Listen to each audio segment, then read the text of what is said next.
Are you just loving the weather? Oh my goodness. Enjoy it. It's going to change in a couple of days, which is good if you like skiing.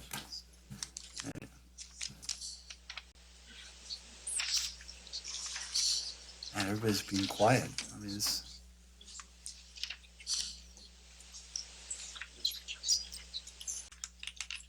I was going to say we do have a quorum, so we got thumbs up. Let's go ahead and get started. We appreciate your attendance, and there are more of you than us, so that's a good sign, I guess. There's a lot of interest in what's going to be discussed today.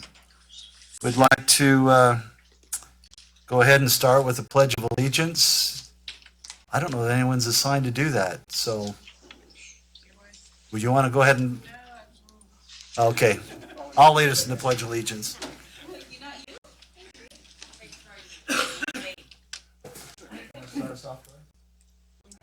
Pledge allegiance to the flag of the United States of America and to the republic for which it stands, one nation, under God, indivisible, with liberty and justice for all.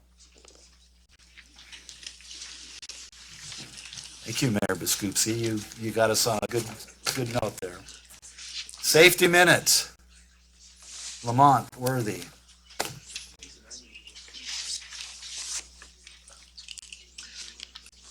Hello, Council. Thank you.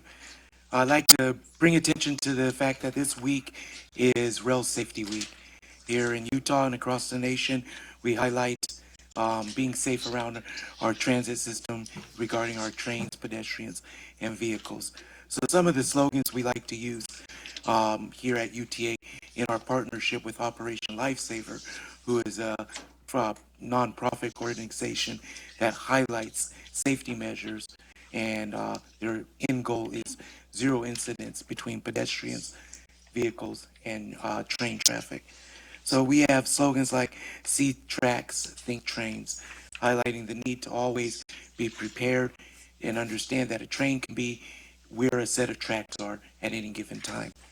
Stop, look, and listen, reminding us as both passengers in vehicles, drivers, and pedestrians to always at rail grade crossings, never proceed until the lights have stopped flashing, to look and listen for trains. That means putting away distractions, taking off headphones, removing earbuds. Also, we have another one that is stay off, stay away, stay alive. That slogan directly talks to anyone who thinks of taking shortcuts, trespassing through the rail corridor to use it as a thoroughfare between distant ends. So we'd like to thank you for highlighting this minute of safety, and happy Rail Safety Week. Thank you. I did mention this to a few people in the audience. I teach at UVU, and there are a lot of students that take Front Runner to arrive at that university. And I mentioned about the cyclists that also ride Front Runner. And on the platforms, there's a little bit of conflict between the cyclists and the pedestrians. And so that may be a focus of a safety minute in the future. Just a thought. Anyway. I told some students I would make sure I mention it, so I'm on record. It's been mentioned. Okay. Okay. So are we online with those that are calling in? Or are we not yet? Okay, I'm buying some time here. So I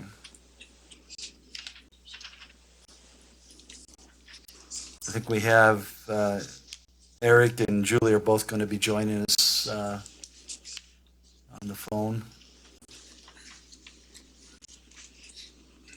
Anyone got a good joke? I'm not good with jokes.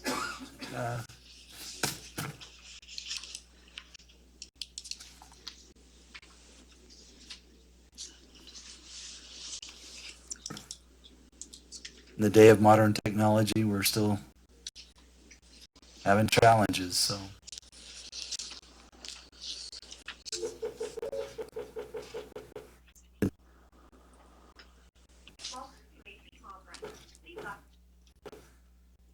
Hey, congratulations to the University of Utah snagging Florida as a home kind of game. That's good.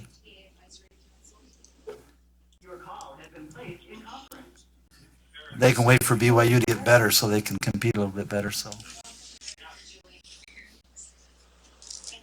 we good? Okay. Thank you for joining us, and let us know if you lose connection, so we'll be fine. So Karen, I think we have some public comment. Yes, we had one public comment turned in. It's by Andrew Jackson. He wanted to address the board concerning 8B on the agenda. You might keep it about 2 minutes. I'm Andrew Jackson. I'm Executive Director of Mountain Land Association of Governments. I just wanted to touch on item 8, budget consultation B on the bond refunding. It's a little hard to talk about an agenda item without knowing exactly what the presentation is going to be and if you're in favor or opposed to it. I read through the packet and just wanted to say that we're always for debt reduction, and as you're probably well aware, with the interlocal agreement on the fourth quarter sent between UTA and Utah County, one of the waterfall requirements is the reduction of the debt on the third quarter that was against the first quarter. And that was an important factor in passing that fourth quarter sent, was a reduction in debt. It also has to be balanced with looking at construction needs and the cost of construction going up in that 8 to 10% inflationary rate versus a debt that may be below that, and just determining what's the wiser thing. And I'm not a financial analyst by any means, and refer that to the professionals, but just understanding that it's part of the agreement, and it's very important for us to have that debt reduction, but also has to be weighed against those inflationary costs. So I just wanted to say that. I don't know if that's in line with what the presentation is going to be on 8B, and I also just want to say thank you for looking at item 9. Thanks. Okay, thank you, Andrew. Minutes of July 17, 2019. At this time, if there are any corrections, additions, or adjustments, would be appropriate. If not hearing any, a motion be in order to approve those minutes. Motion to approve. Thank you, Clint. Is there a second? Second. Any discussion? Call for the vote. All in favor? Any opposed? Aye. Yeah, I think that's unanimous. Thank you. All right, now Carlton, we're moving right along. We want to get you in the good seat to tell us what's going on.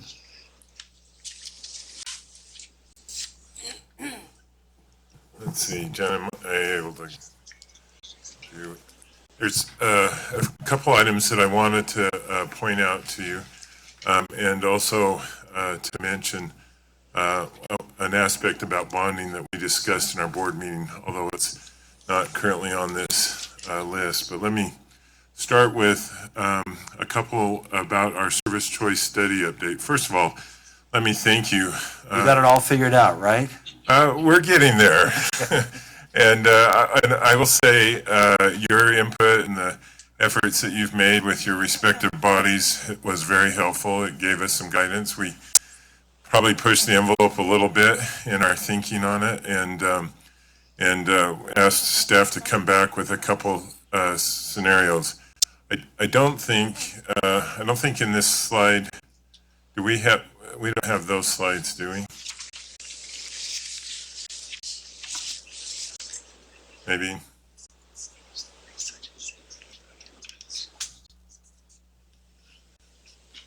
We're just going to, while they're working to bring that up, let me just say, I'd say overall, as we looked at the balance, some of the direction that we gave staff was twofold. One is to go back and look at our current coverage and just assess if they're being done effectively.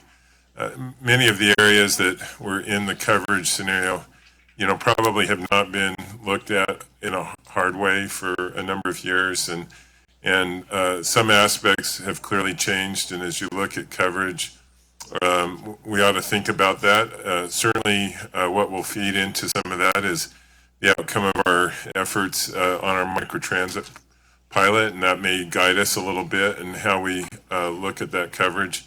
And then as we look at new ridership, with a slight benefit toward ridership as an aspect of looking at that. And we've asked them roughly looking at, if I'm remembering correctly, that's why I was waiting for the slide, having a 70-30 ratio toward ridership versus coverage. And that varies a little bit from one area to the other, and we know in certain aspects that ridership ratio may not be quite as high. In other places, it would have a little more of a bearing. As we've asked staff to come back in the next month or so with a couple scenarios, rough plans that would, based on some of that guidance, and I'm not sure, oh, there we go. So this aspect talks about and looking at these subregions and also coordinating with the local government's plans that they're currently working on in relationship to HB 34 and the transit corridors identified in each of those communities. One of the things that we felt very strongly about is that if communities were identifying that transit corridor, we needed to likewise respect that. And then as we looked at future service or modifications of current service, that's we need to make sure we're serving the corridors identified by those communities. And then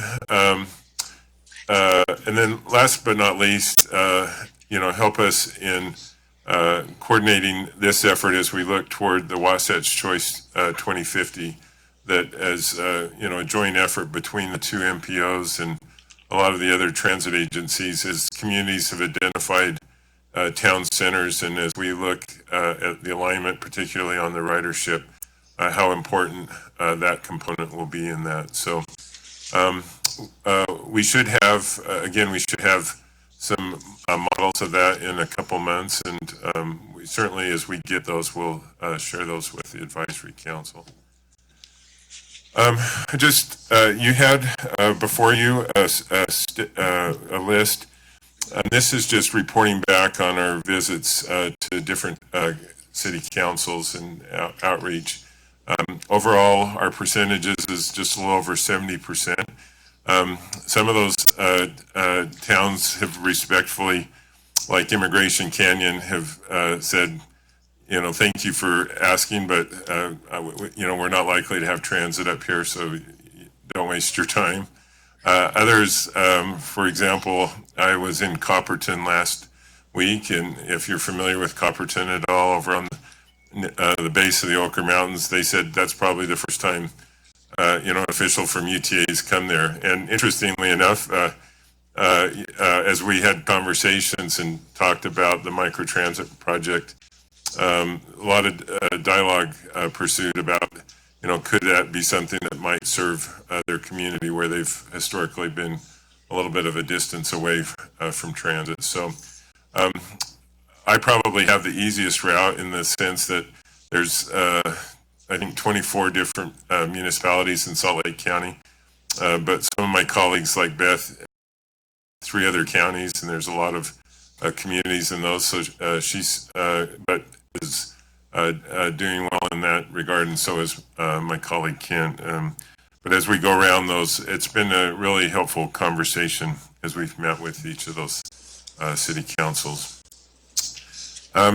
You may remember from Senate Bill 136, we have a couple up and coming legislative reports, one of which is due at the end of September. We have draft copies, and we're working through some very finalization. This one has to do with whether the agency's conversion or the potential of conversion to the Utah retirement system. And we have 2 aspects to that report. One was done by legal counsel out of Washington, D.C. that has a lot of expertise in employment law and in some of the overall federal requirements associated with transit and collective bargaining, and that effect on that. And the other piece is by some financial advisors who will talk about the fiscal impact of the potential of that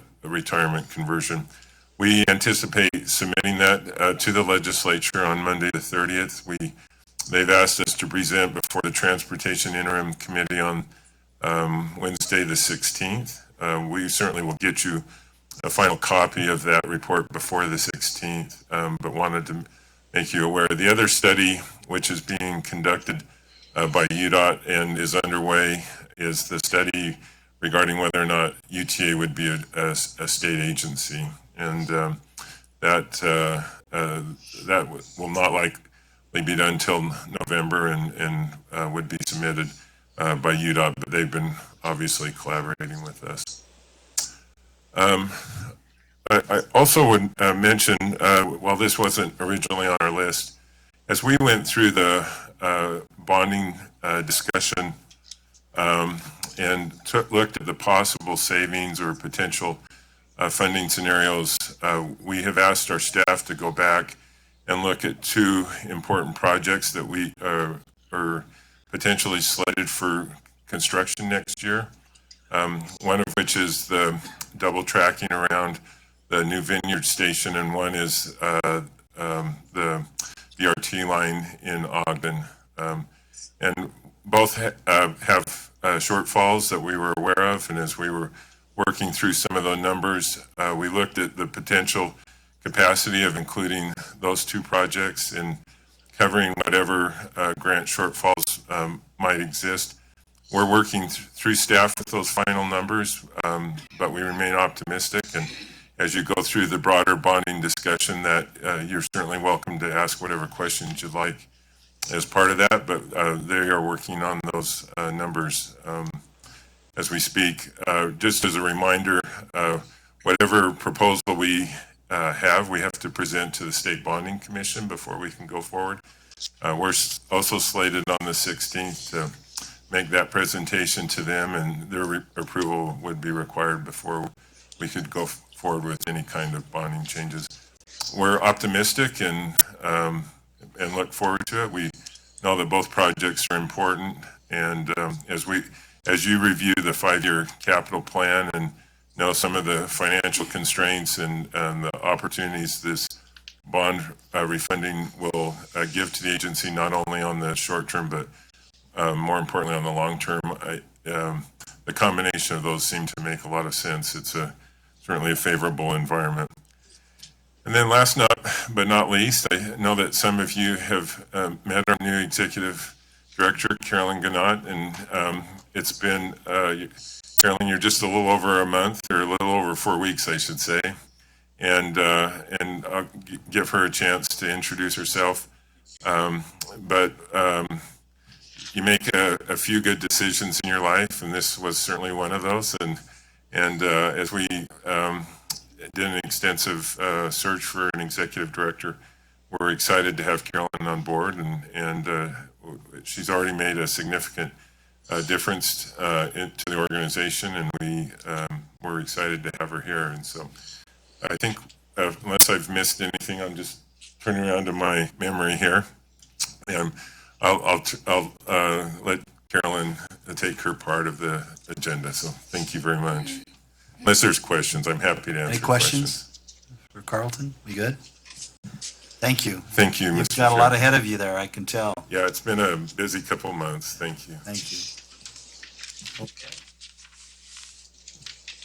Welcome aboard. My mic. Thank you. So just, I'm actually very excited to be here today and meeting each of you. I actually have, as Carlton mentioned, been here just about a month and sort of been very busy at meetings, going around and meeting a lot of people. I think many of you I've seen in various meetings.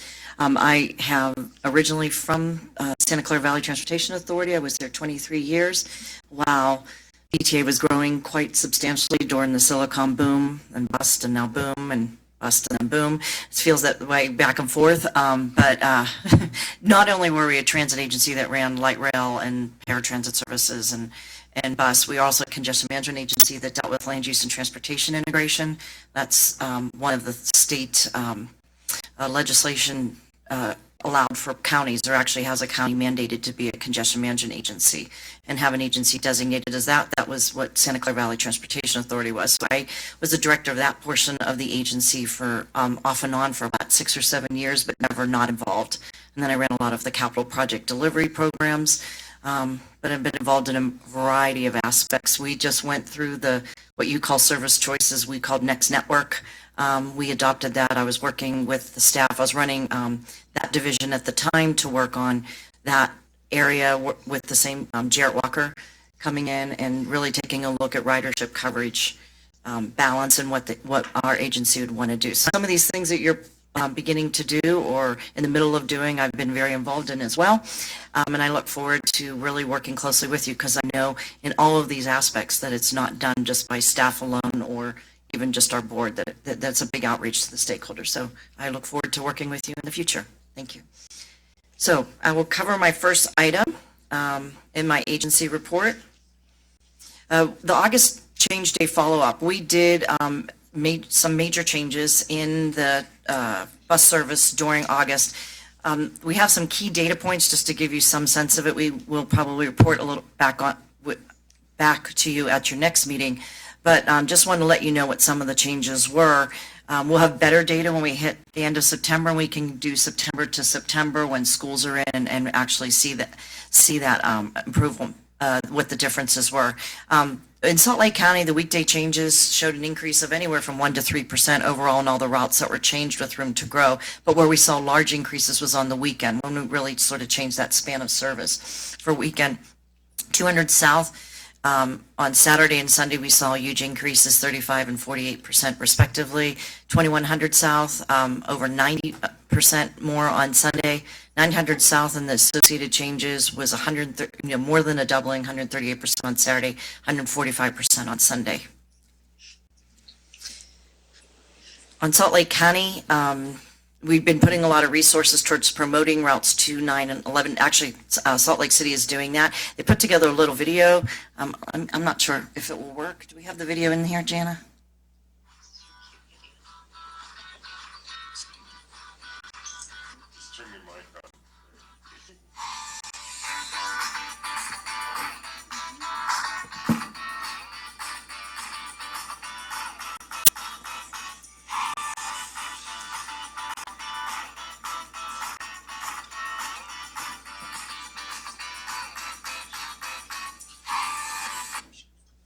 So we really appreciate the collaboration with Salt Lake City in helping support our efforts in marketing the new service and the new service changes. So thank you.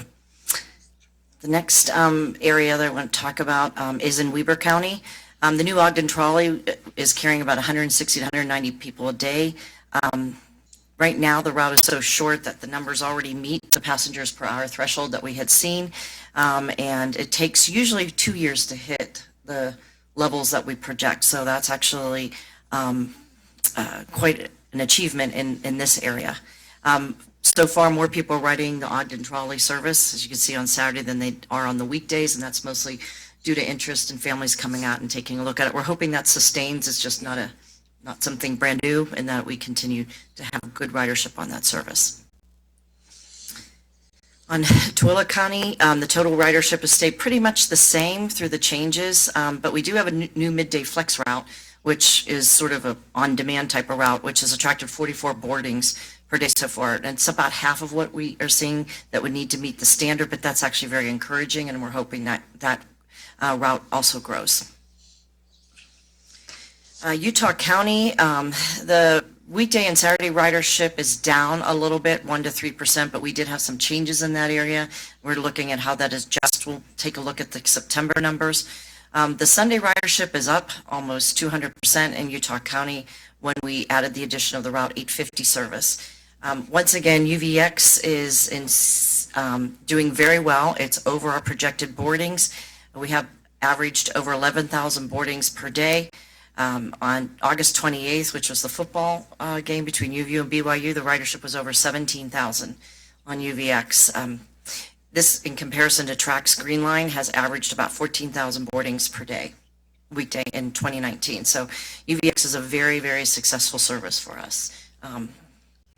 And to go into that, we have a 1-year anniversary for the UVX. Recently, on Thursday, September 12th, we were out there giving very large cookies to riders as they want. The students loved that as they were going onto the train, as well as different little swag type things that they had gotten. But this UVX, the first week when U of U was in there, we hit about 11,000. When BYU started, we were up at 14,000 a day right now. So the previous slide was not updated yet, but we were hitting about 14,000 a day with BYU the first week they were in school, or UVU was also. Okay, so we just went through the Federal Transit Administration triennial review. They do this every 3 years of the UTA agency, of a transit agency. So they came in and looked at UTA. Our staff was very well prepared, working very closely with them and trying to answer some of their questions up front before they came. They spend a week with us, visiting a variety of departments. They don't want to call it an audit, they call it a review, but it feels like an audit. And they're going in and looking at records. And overall, they have a draft report. They did do an exit meeting with everybody, and we're hearing that actually the comments originally is that UTA is awesome, the staff did a great job, and that we have very few findings. And most of those were in an area that most agencies don't know, which is to turn in POP, which is a program of projects that we're delivering. We need to update that. And then there were some areas of just information on how we're reporting our assets and making sure that it shows that we have continuing control of those. And that it will be done. So the final report the draft report will come to us with corrective actions, and then a final report will be done. So we had that's a very, very successful triennial review for this agency.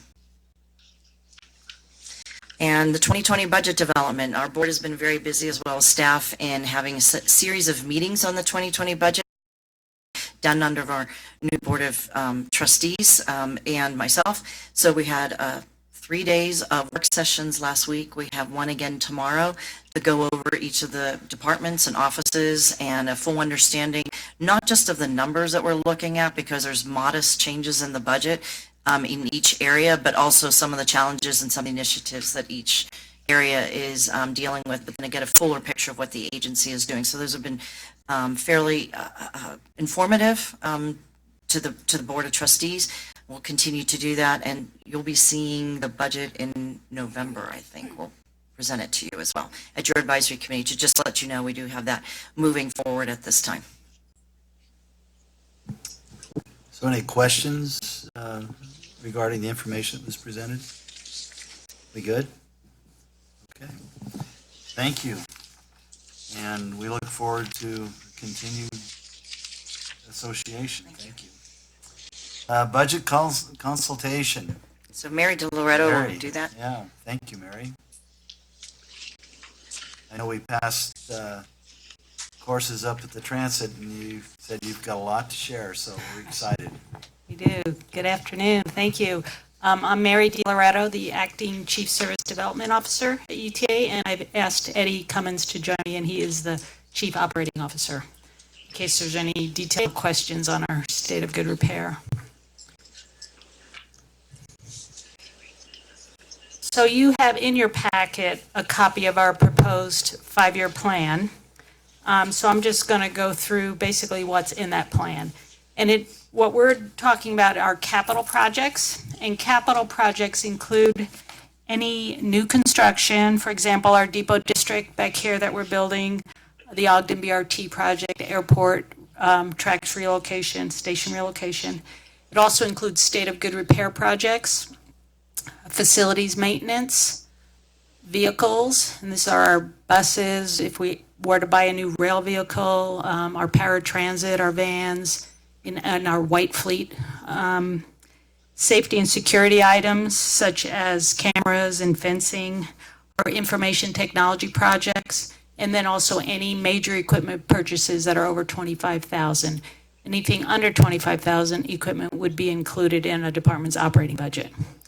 The reason we're doing the 5-year forecast is it helps us mitigate challenges of applying a multi-year project budget to just 1 year. This way we could plan for the long term of how much the project's really going to cost us. It helps us with our long-range budget planning, And then it also helps if there's any long lead items that we'd have to order, we could know that we're going to pay for it in a future year. If it might, for example, our Main Street half-grand construction, that piece cost was about a year out. So we had to order that a year in advance. So this helps those types of items.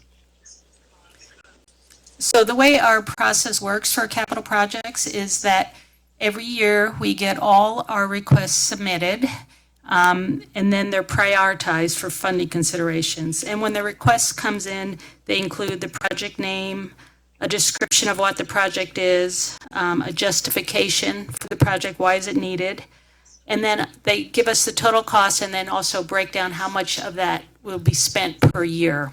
And then also any grants or potential partner funding that we may have and what years that would come in. And then also we ask them to look at what the ongoing operations and maintenance costs might be for the project. Then once we assemble all the projects, and we then go through the prioritization.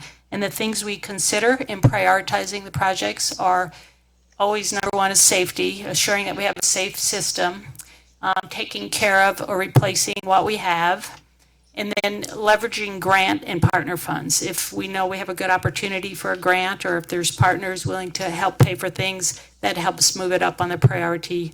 And then system improvements, items that would improve our system for our riders, such as efficiency or quality or reliability, et cetera. Projects that have a lower priority, they may be reduced in scope if possible, or we may move them to out years, or some projects just are low enough that if we don't have the funding, they're just not going to happen. Projects, the prioritized list of the projects then is submitted to the executive team for their review. So this is where we are today. We've received all the requests, the 5-year requests, and they were compiled and prioritized. And then, of course, the request exceeded how much budget we think we have over the next 5 years. We had over 100 requests. I forget the exact number, maybe 150-ish. And we combined many of them into categories such as our rail rehab and replacement projects. We might have gotten a number of requests for that, but we put them into one line item because they're all dealing with the same type of work. And then we prioritize the results in the plan to be consistent with the funds that we anticipate in the transit financial plan. And we were able to fund 82% of the requests that way. And any new projects that may come up over the year, we would consider a budget amendment to add them if needed. And the 5-year plan is going to be updated annually. So right now we could foresee pretty well what's going to happen next year, but 3 or 4 years out, 5 years out, it's not as clear. We don't know really how much grants may be available or local partner funds. So each year we'll update the 5-year plan to look at it again. So here is what is proposed for 2020, a summary of the projects by major categories. And you could see the first column is the project, the type of project, and then what the 2020 proposed budget is, and then how much of that we anticipate coming from grants. And I believe in 2020, most of those grants are solid other than the Small Starts grant for Ogden Weber and our build grant, but we have a lot of grants that we already know that we're getting. And then our state and local partner funds, that's pretty solid right now.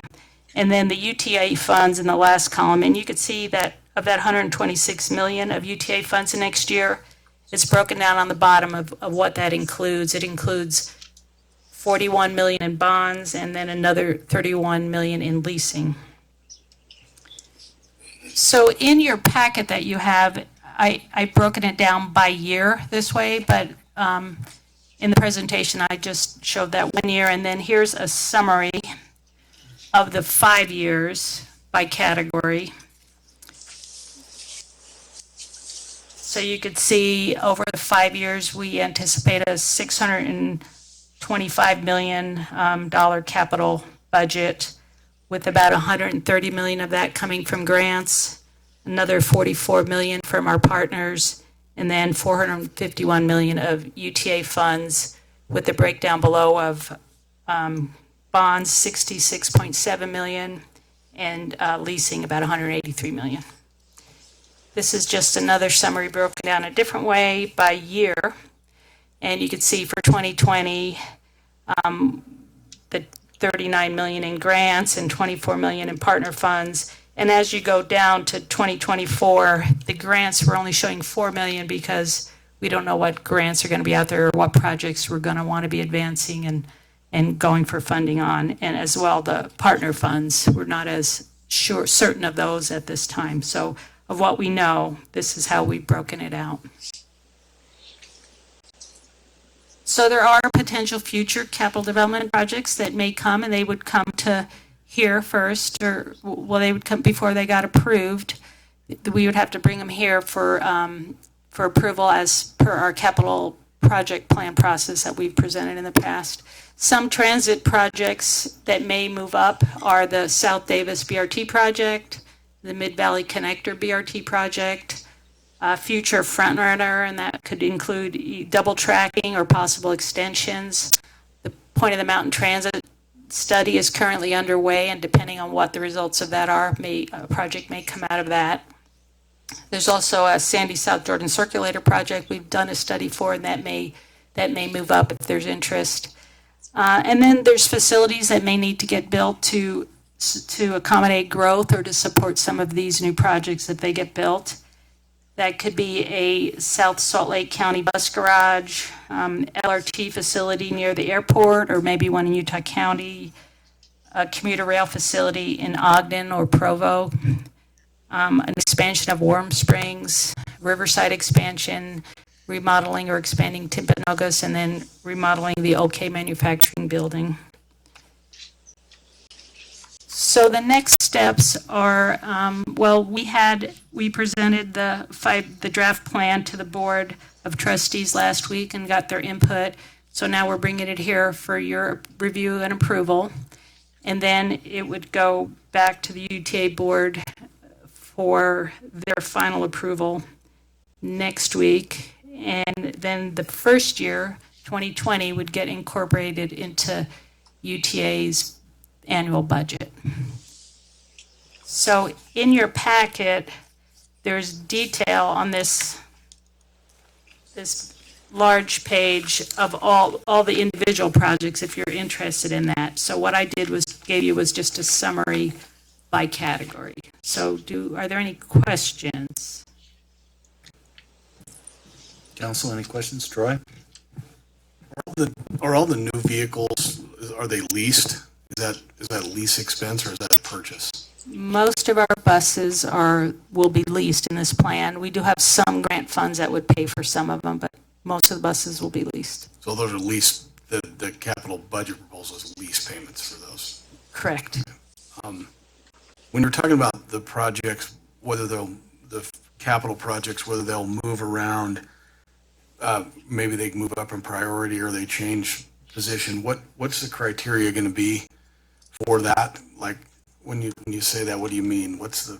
Are you talking about the future potential Yes. projects? Yes. So those projects are things we're currently doing studies on, and if we get funding plan in place and get the environmental completed, we would come back to the board for approval of that particular project. If that gets approved, then it would get incorporated. Then we'd come back and amend the budget to incorporate it into the budget. Those are all projects that are under some type of plan analysis currently going on.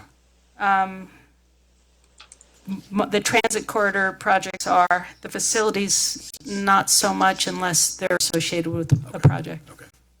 So just the corridor stuff, but the facilities supporting it, not so. Correct. Other questions? Okay. Whole lot of money. Whoa. Now we're going to find out how we're going to make money, right? Is that next on our agenda? So I think there's an We gotta- There is an we gotta make a action, motion. yes. Okay. Leonard? I'd move approval of AR 2019-0901, resolution recommending adoption of the proposed 2020-2024 capital plan. Second. Any discussion? Call for the vote. All in favor? Aye. Do we have to do it by roll call? Aye.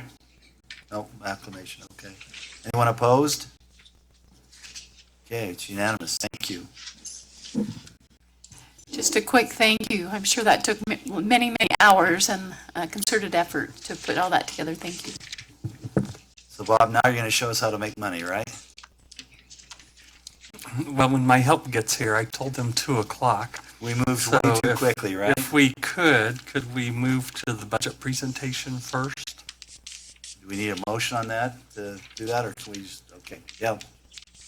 Let's go ahead and do that. We'll come back to all these. I know you're memorizing these as we go.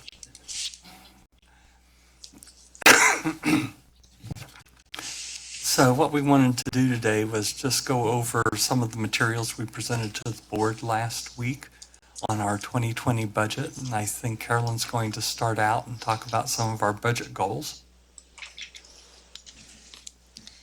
Okay, so for this, the service improvements in the operation budget, that we're looking at a full year of the Salt Lake City service, the additional funds there to be implemented, the Salt Lake County service, looking at both the Southwest County project as well as it incorporated, it already incorporates what we had on the change day, but also potential August 2020 changes that we're looking at and as part of the service choices plan. We're right now in negotiations with our bargaining unit, and we're looking at, continue to have a favorable work environment where we have competitive compensation and improved working conditions. Those are the areas that we're looking at, but still maintaining within the budgets that we have. And we continue to look forward in how we're moving, how we're spending our funds. That's some of the also discussions we've had with efficiency and operations, if we have that ability to do that, as well as how do we continue to grow the system and how we are going to grow the system. On the state of good repair, we do have some of the project, some of these programs are actually in the budget that you just approved in the capital budget, which is the bus paratransit and vehicle replacement for the van pools, light vehicle rehab. Those are important components. We're coming up with some midlife and quarter life cycle repairs that we need to overhaul to keep them running, a preventive maintenance program for those. Rail systems infrastructure, the systems are getting to be about 25 years old on the rail system, which is typically starts to be the time frame where you're going to need to do some replacement of rail and other components to it as well. And then some of the facilities. For the capital projects, I think Mary already announced sort of the larger ones. They're listed here that we're moving forward to, and the whole look at both the operating budget and the capital budget is long-term financial sustainability, as well keeping the system in a state of good repair. So can I ask a quick question? I'm sorry. Remind me exactly where Vineyard Station is? So Vineyard Station, meaning what phase of it is it in? No, Or, where?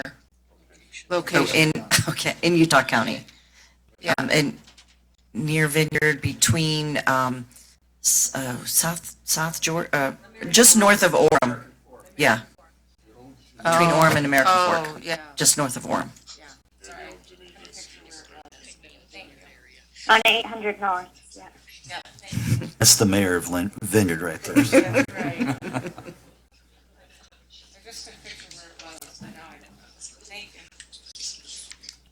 Bob, you can continue on the next one.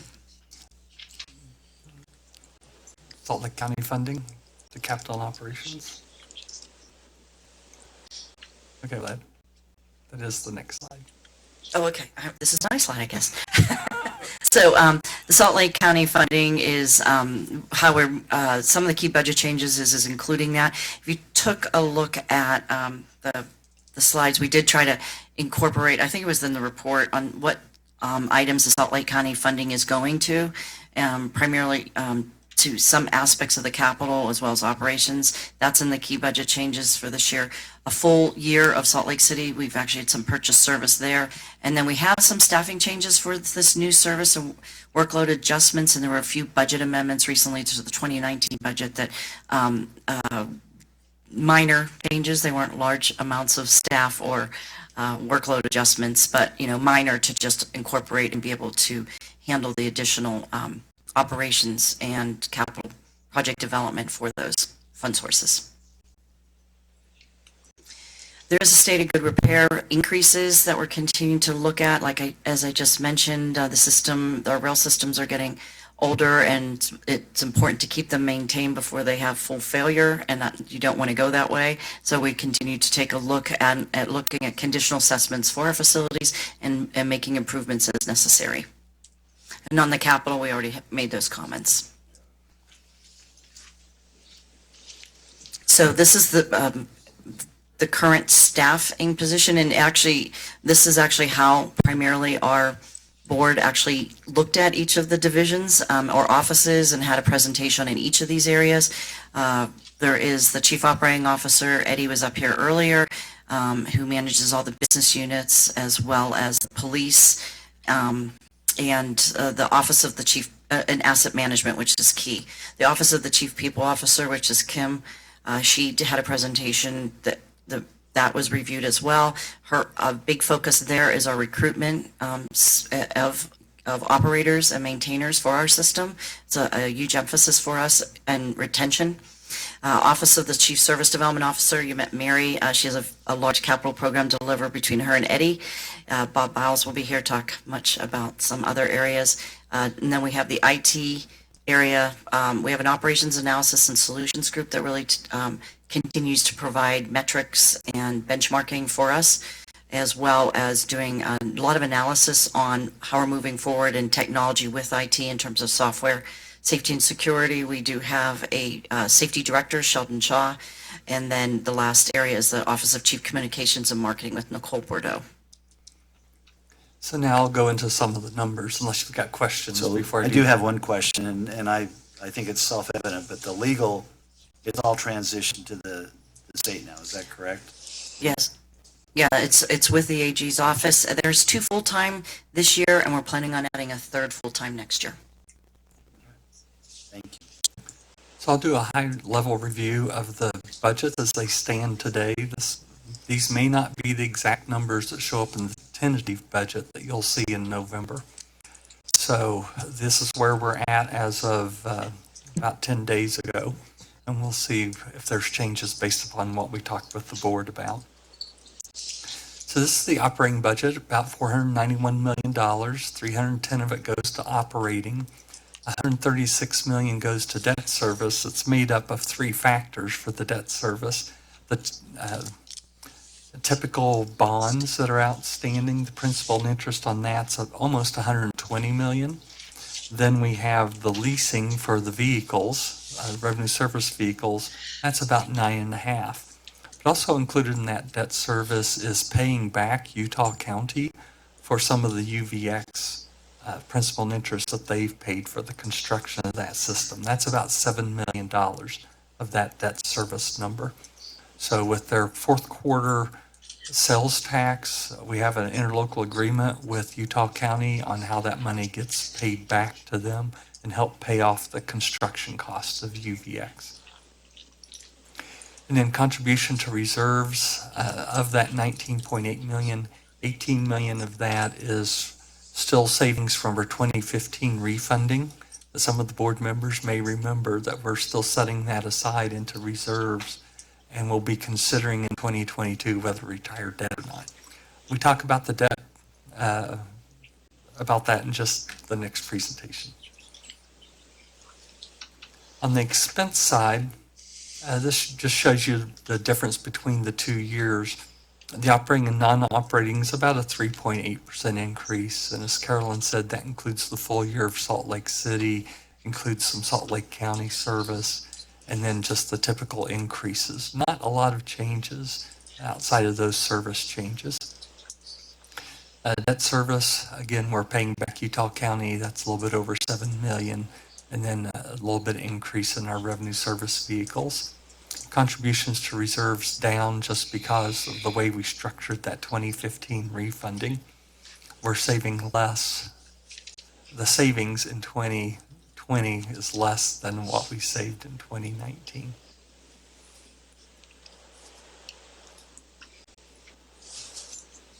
So this is where the money comes from. And that sales tax piece of the pie has been steadily growing. We're up over 70% now. That is because of the addition of the fourth quarter Salt Lake County and Utah County, primarily. Passenger revenues have declined as a percentage, even though the dollar amount's up. It's up from about 53.5 to 55 million. Preventative maintenance, that's up just a little bit. We're anticipating to get a little bit more from the federal government for that. And then we show the other income over on the right. Now we've talked to the board about this, the investment income. We had an assumption in the interest rate that would be used for investment income. We had dropped that 0.5%, anticipating that the Congressional Budget Office would change their estimates. Well, they changed it to 1%. So we know for the tentative budget that amount will go down about $1 million a year. So that's one change I do know about. And we'll continue to look at changes over the next few weeks before we start putting together the tentative budget. Comparing the operating revenue, again, the sales tax, really three main components there. You've got the Salt Lake County sales tax will be up about 15 million. Utah County, we see $7 million increase there from their fourth quarter, and then just the 5% growth is about 15 million. And then I mentioned the changes in passenger revenue and the preventative maintenance. So before we leave operating, talk a little bit about FTE Summary. And what we have is the 2019 budget. We had 2,627 people. We've amended the budget a couple of times this year for the additional service that we started in August from the Salt Lake City funding and a few other items associated with Salt Lake County, actually. So we have a 2019 amended based on that service level, and then the 2020 proposed has 3 additional FTEs in it right now. We are looking at a couple of other positions that might be necessary, but we're hoping to fill those through unfilled vacancies, but we'll see. So again, not a big change in FTE from where we were after we added the service for this year. If there's no questions about operations, head over to capital. The capital revenues, that pie has become more diverse as we've looked at this over the years. The state has been contributing more for some of our capital, mainly Depot District. And then local partners, especially with Tiger and items like that. Tiger, let's see what's in there. Tiger, Ogden BRT, right away in some areas, and then North Temple Station. So we had several entities that have decided to help us out with some projects. Should point out the bond proceeds that are here, the 41.1 million, that's just for the 2020 capital projects. You know, Mary showed you a little bit different number, I believe. For the total is around 66 million for the 5 years. And again, we'll talk about that in the next presentation. The grants come from several different places. The big ones, Ogden BRT, followed by Tiger, Depot District, and Bus. We are leasing for our revenue service vehicles. That's been in the long-term plan for some time now, that for about a 10-year period we would lease our buses, our paratransit, and our van pool. Also included in this is some leasing to replace all of the readers on the buses. We have hundreds, if not 1,000 readers that we need to replace. And so over 2 years, it's about a $5 million project. And we plan on leasing those over the life of those assets. And then the last bit of that pie is UTA funding. And that really comes from a couple of different places.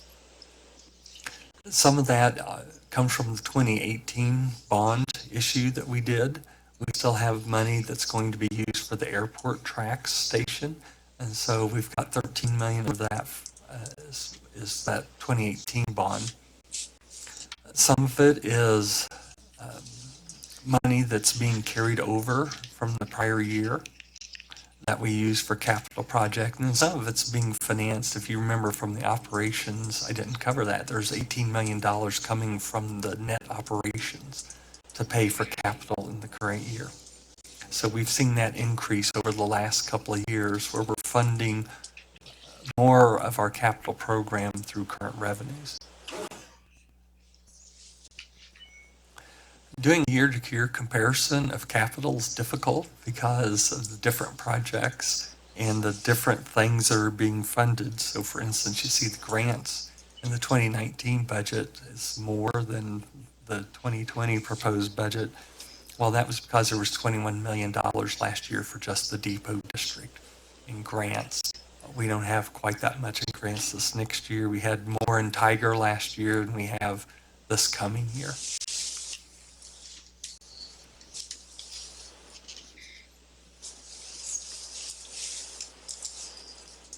And now I hit the button. There we go. So that was a quick tour of the revenues. On the expenses. Same things. There's lots of slices here to this pie.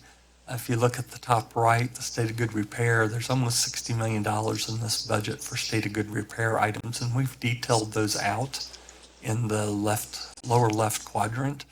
The rail maintenance, infrastructure, facilities, safety, information technology, and then the vehicles themselves.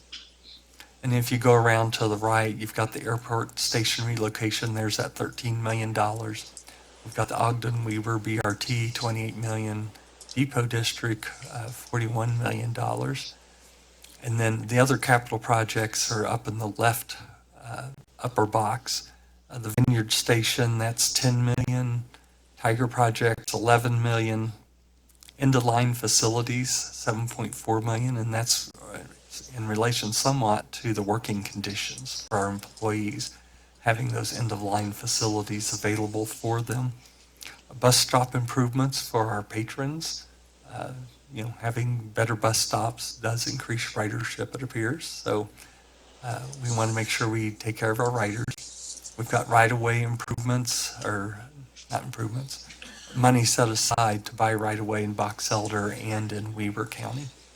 And then there's just a few other projects. I just want to clarify on the Vineyard Station. The Vineyard Station itself is a UDOT project, so they have money for the station. The Vineyard Station we're talking about for us is the double tracking required so that we can open up the Vineyard Station and operate. So that's $10 million in double tracking.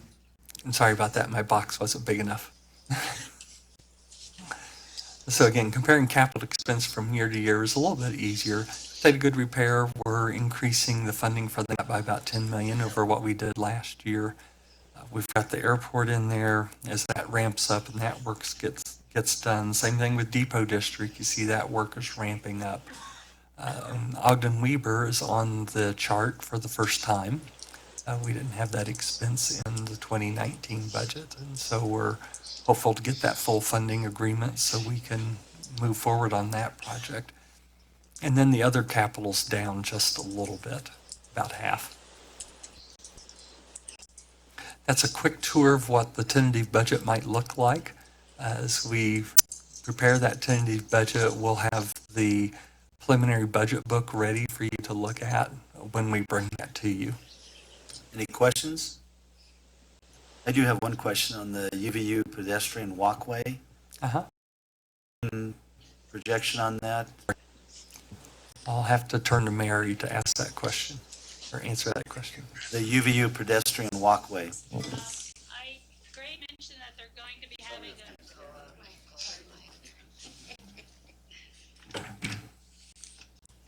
I just heard yesterday that they are having another meeting. They're reinitiating that. I think the issue was getting UP permission to go over the corridor. So I think they're making some progress in their meeting again next week to start advancing that project.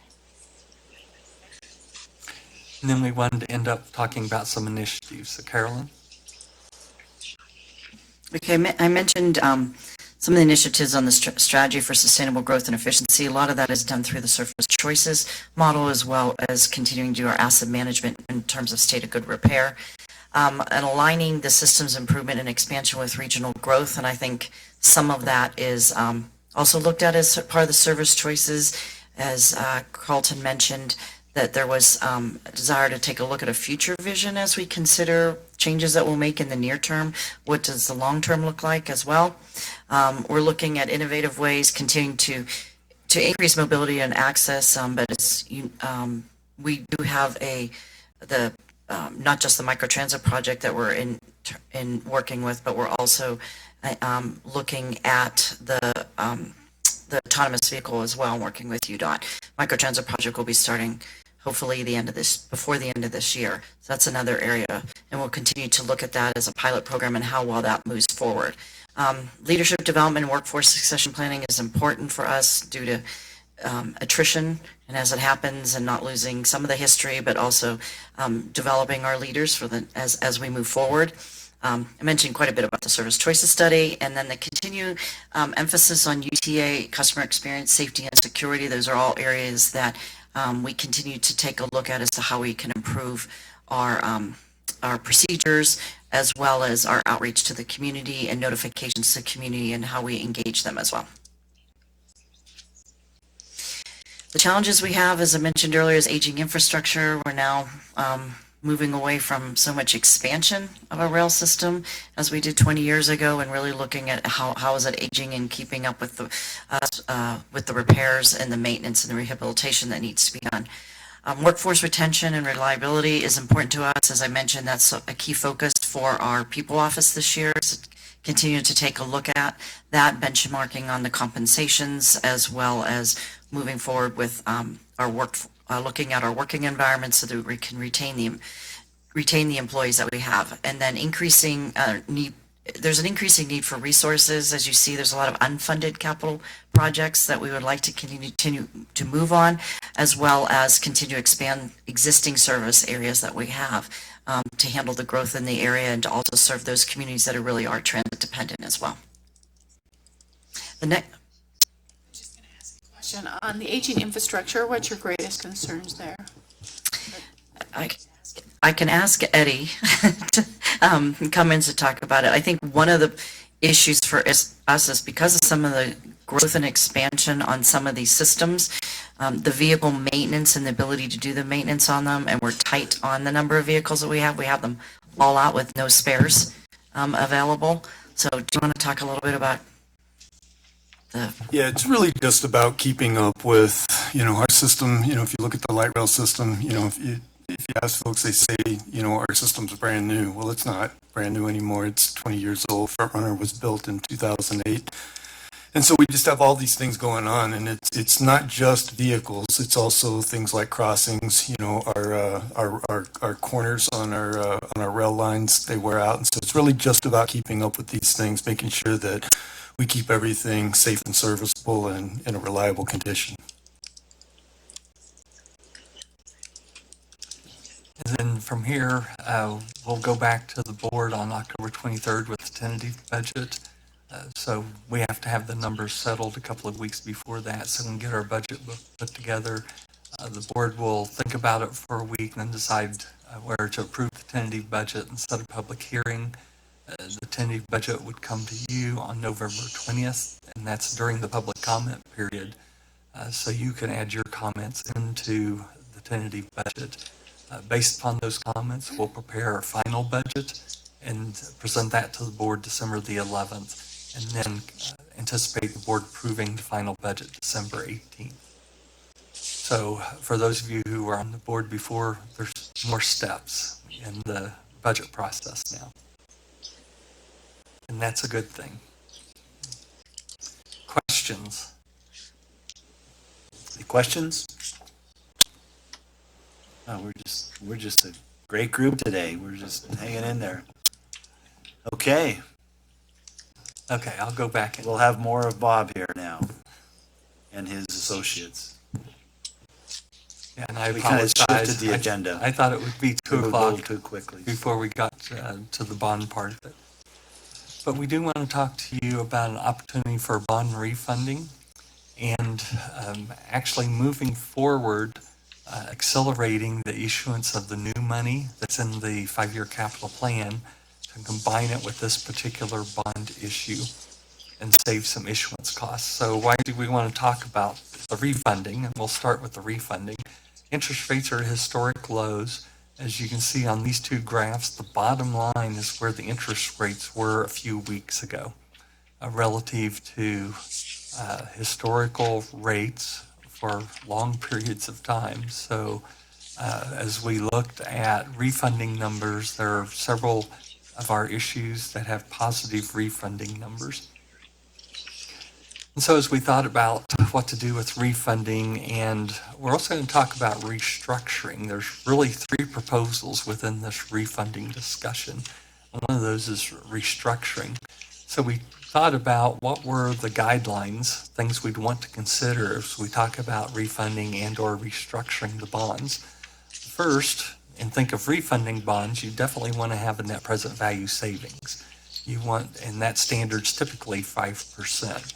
So for the refunding proposals, we're going to show 5% or more net present value. Not so much for the restructuring bonds. As we get into it, you'll see we're not really going to talk about net present value. That's more about the next item, which is lowering our maximum annual debt service. And these folks will talk about why that's important.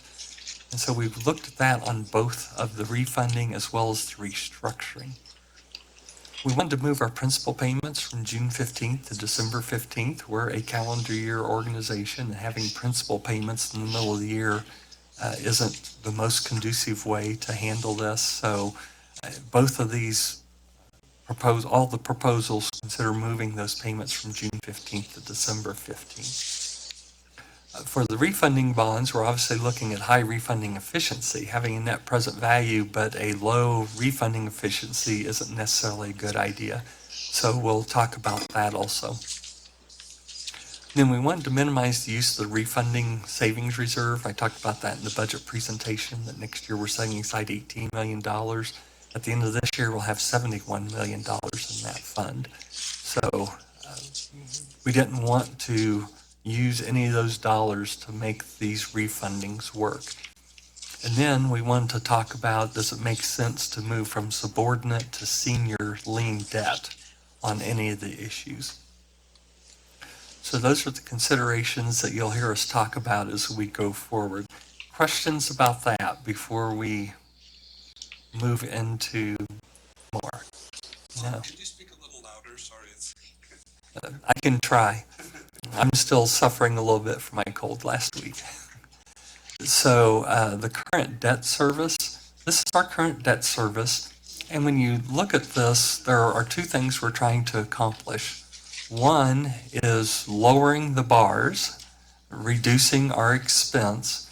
But if you look in those years 2027 through 2036, you notice there's a rise in those years. And so the restructure is, can we address those higher years and level out the debt service payments?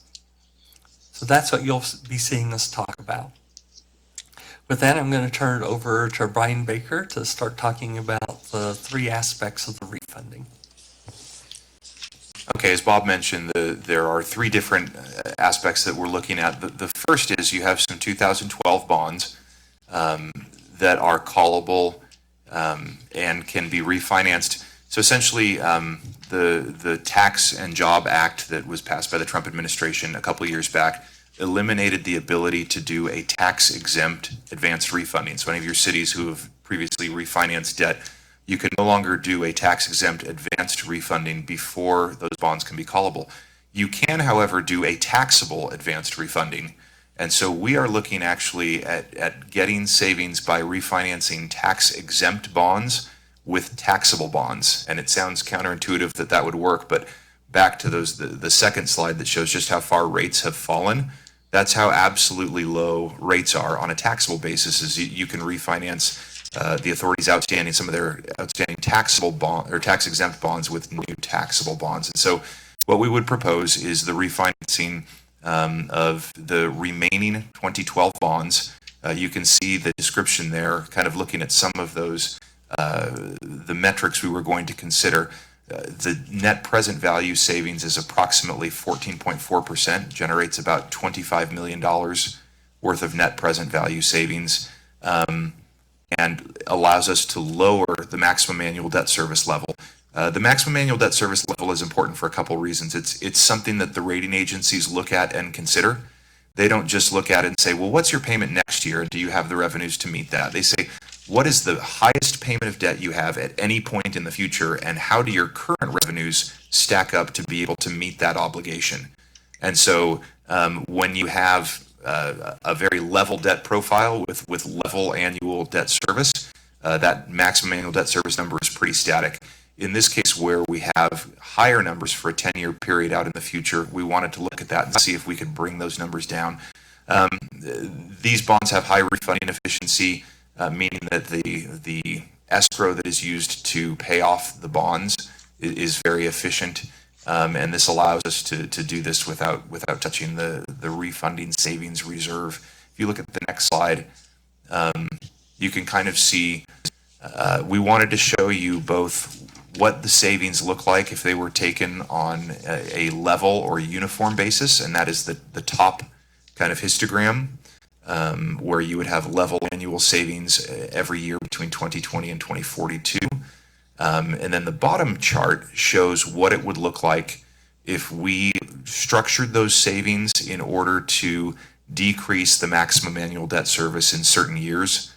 If you look at importantly, the NPV savings numbers, the dollar and the percentage on both the top and the bottom charts, are very, very similar, whether you take the savings on a level basis or whether you structure the savings in order to lower the maximum annual debt service. And so what we show there on the bottom chart is taking all of the savings before 2036, which is the end of that kind of elevated period where you have 10 years of higher debt service than you have at any other point on the authority's debt profile. And then you would actually have savings, or you'd have slightly higher debt service than you had previously in those last 6 years, but it all nets out to equal about $25 million worth of net present value savings. And so the purpose of the top chart is to say these are economically efficient, high potential refunding bonds if you just did them as the straight plain vanilla level annual savings. And then the purpose of the bottom chart is to say you can take those same savings and change around where you take the savings and enhance the authority's debt profile in a way that should make both Utah Transit Authority and the rating agencies who would look at such things feel more comfortable about your future ability to pay the bonds out into the future.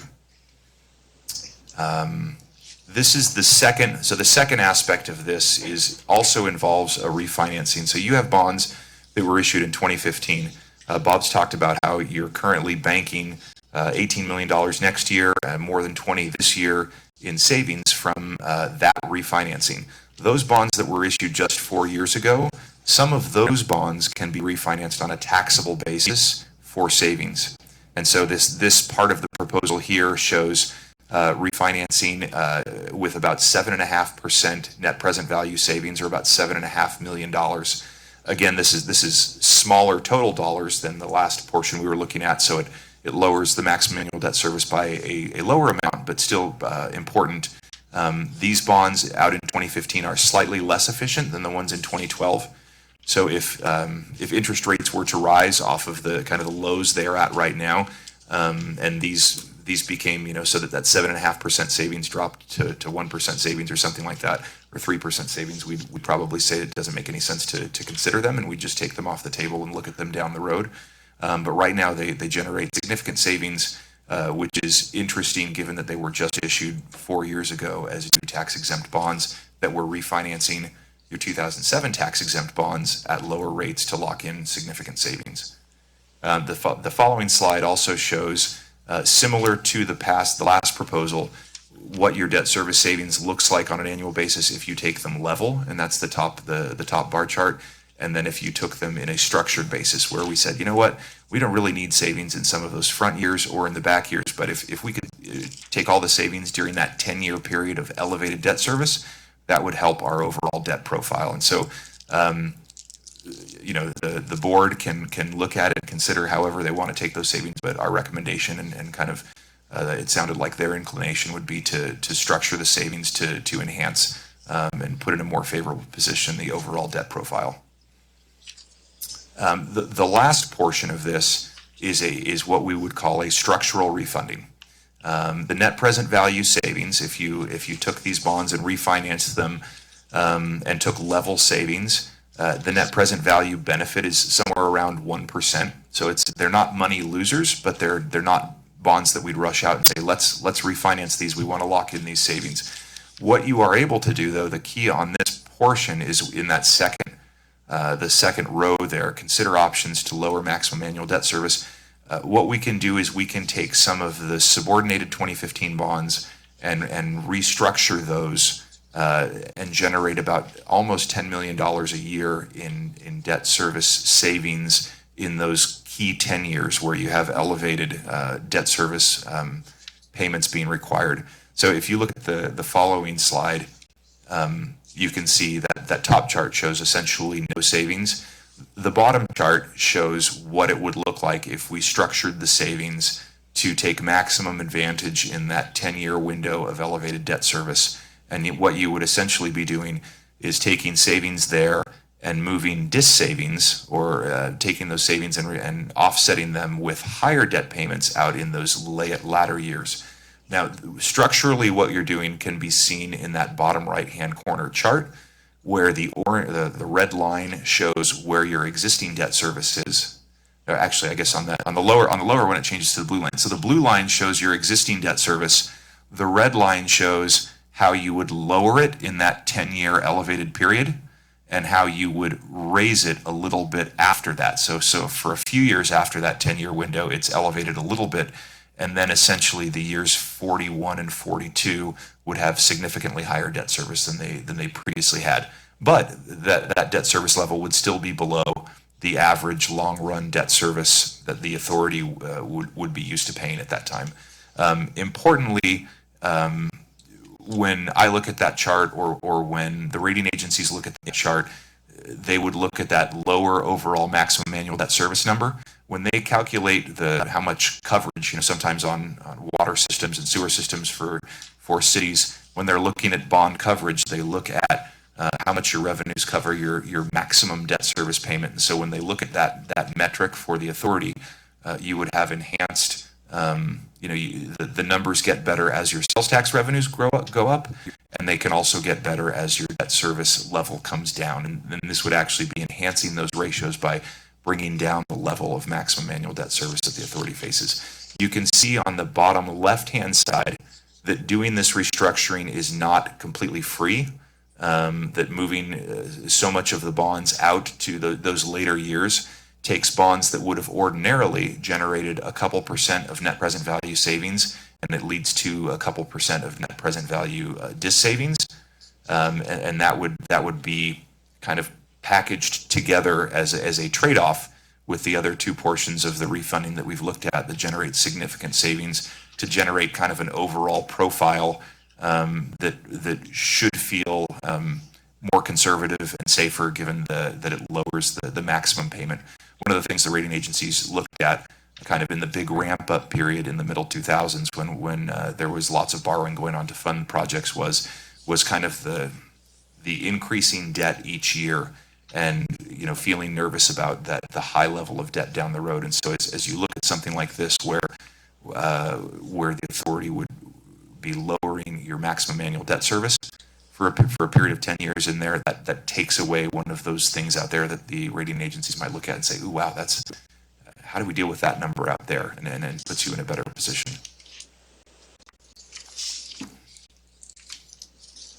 With that, I'll turn it over to Bob Kinney with Wells Fargo. Can I make a comment? Go ahead, Julie.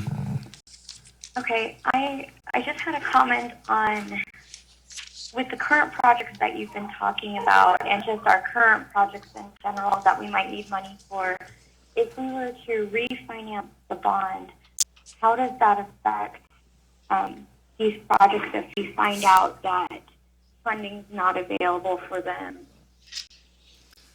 So we'll actually talk about that when we talk about the new money bonds. But I'm sorry, I can't hear well, you. I'm sorry. We'll talk about that when we talk about the new money bonds. And the board has asked us to consider increasing the maximum amount of principal in the budget amendment that's coming before you over and above what's in the 5-year capital plan in case we need to provide funding for those 2 projects.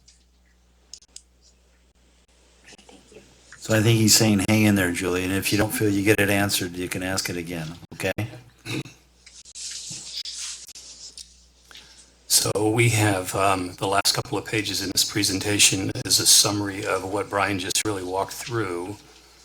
And as Bob had pointed out initially, it has the components of refunding and restructuring. And as Brian pointed out, the goal here is to try and get to a point where your debt service overall sort of levels out and is a little smoother and less choppy than it currently is. Because as, again, has been pointed out, rating agencies and bond investors as well take a look at that when they make a decision to buy a bond that's out there in 2042, and they're making that investment today.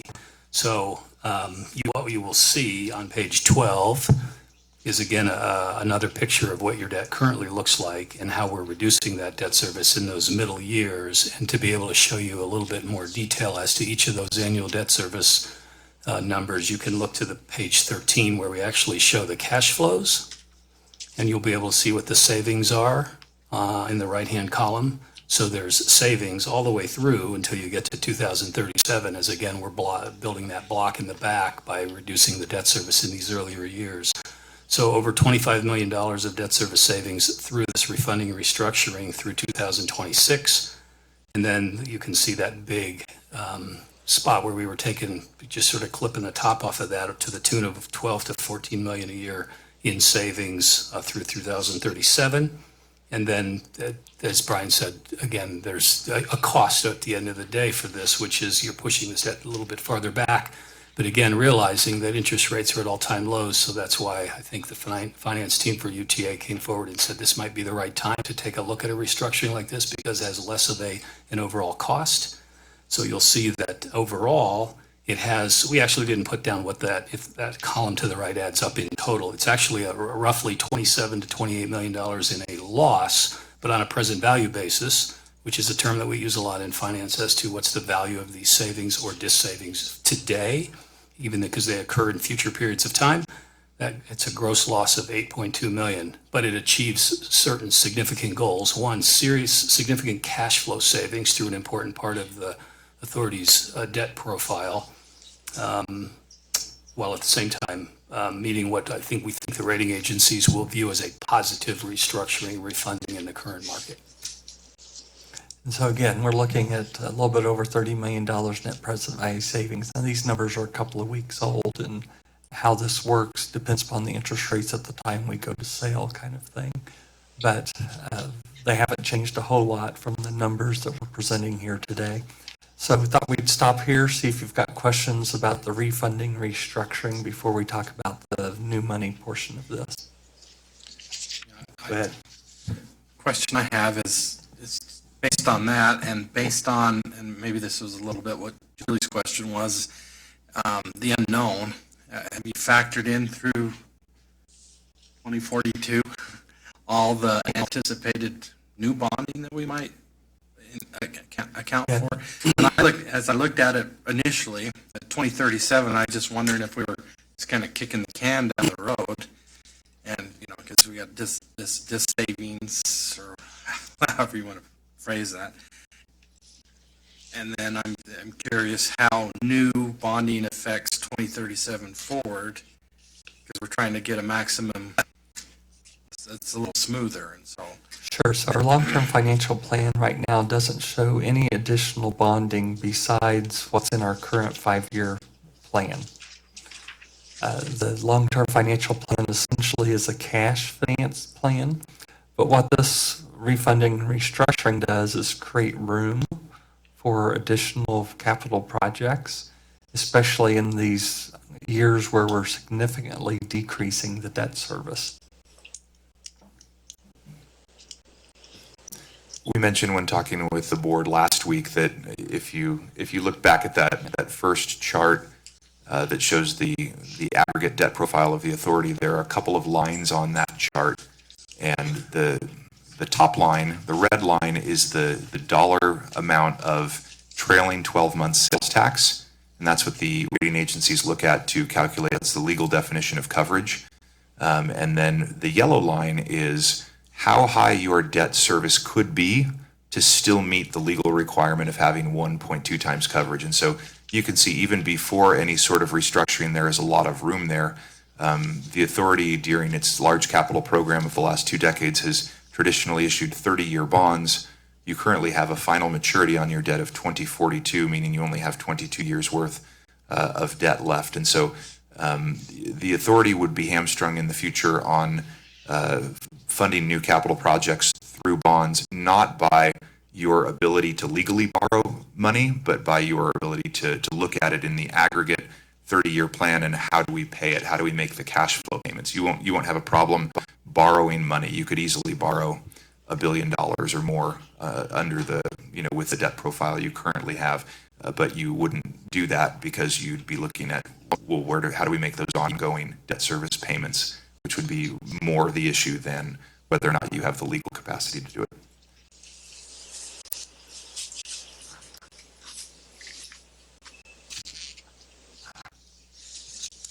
Right. So with the concept of not necessarily leveling it, but to move it to the future as far as get the savings now and then balance the cost of the road, is that to create, you're talking about the debt profile to make it more attractive? Is that going to assist us if we want to sell some new bonds, have a better chance of selling them? Or I could maybe explain to me what the benefit of it, what's the profile going to give us? Well, it does a couple of things. One, it just means that your overall debt profile, instead of looking out and saying, wow, we're going to hit a time where we're eventually going to have to be making $178 million worth of payments every year towards debt, it lowers that number substantially. And so that should make the authority feel better about things, but from an investor and rating agency perspective, they look at that number and that is one of the 2 components in calculating your debt service coverage. The one is your trailing 12-month sales tax, and then the other is what is the maximum debt payment you have to make at any point in the future. And so it's just kind of saying we've got, the first 2 refunding options show significant refunding savings just taking the level savings. And so you could just refinance the 2012s, refinance some of the 2015s, and take level savings and just drop that savings, and that would lower every point on that histogram by a little bit. Or we were looking at it and saying, well, if you're going to do that, and if the savings are essentially similar, the net present value percentage and dollar amount is basically the same on the first 2 options, whether you structure the savings or whether you take them level over time. The thought was to give some consideration to possibly structuring them to level out the overall profile and bring down that maximum number, which would help just in future forecasting because you'd have lower overall debt service during that 10-year period than you currently have, and would also help from the perspective of calculating the authority's coverage. Other questions? Okay, we're going to move from talking about refunding, restructuring to financing the 5-year capital plan now. It just worries me a little bit. We're going from a tax-free to a taxable bond. That's the rub for me a little bit, but I'll keep listening. Let's keep going. Well, one of the interesting things is that debt continues to be refinanced, and if there's a chance in the future to refinance the debt, you can bet that there will be bond professionals in front of you. But because you are refinancing with taxable bonds, once you get out past 2022 for the 2012 bonds and 2025 for the 2015 bonds, you can actually refinance those taxable bonds back to tax-exempt bonds. And so that there's the potential down the road to do that. And then I would also add, the reason we can refund these bonds is because when they were originally structured, calls, this optional call was incorporated into those bonds, which gives you as the issuer the option to refund the bonds. And as Brian pointed out, tax exempt, you can't do that anymore in advance of that call, but we will sell these taxable bonds with call options embedded in them as well, which would give you that chance to exercise Keeps the call that in the option future. open. Keeps that option open. Yeah, we're very good at keeping options open. Light on your Especially feet. Blake. Light on your Especially feet. Blake, yes. So I want to talk about the new money bonds. So Mary talked about the 5-year capital plan, and in that plan, there's about $66.7 million of bonding anticipated, and it was really in two slices. In 2020, issuing $54 million for the 2020-21 projects, and then 2022 for the last 3 years of projects. And what we're talking about now is, does it make sense to move that forward and include it with this particular bond issue? Number one, because the rates are very low, and number two, because we'd save on issuance costs. So looking at moving that forward, what we have in our current long-term forecast is in that second column of the debt service. The proposed bond issue is in the next column to the right, and so the favorable or unfavorable is in that far right column. So in the early years, of course, it would be unfavorable because we're moving it forward, but because the interest rates are so low, the actual net reduction to our long-term forecast is $5.6 million.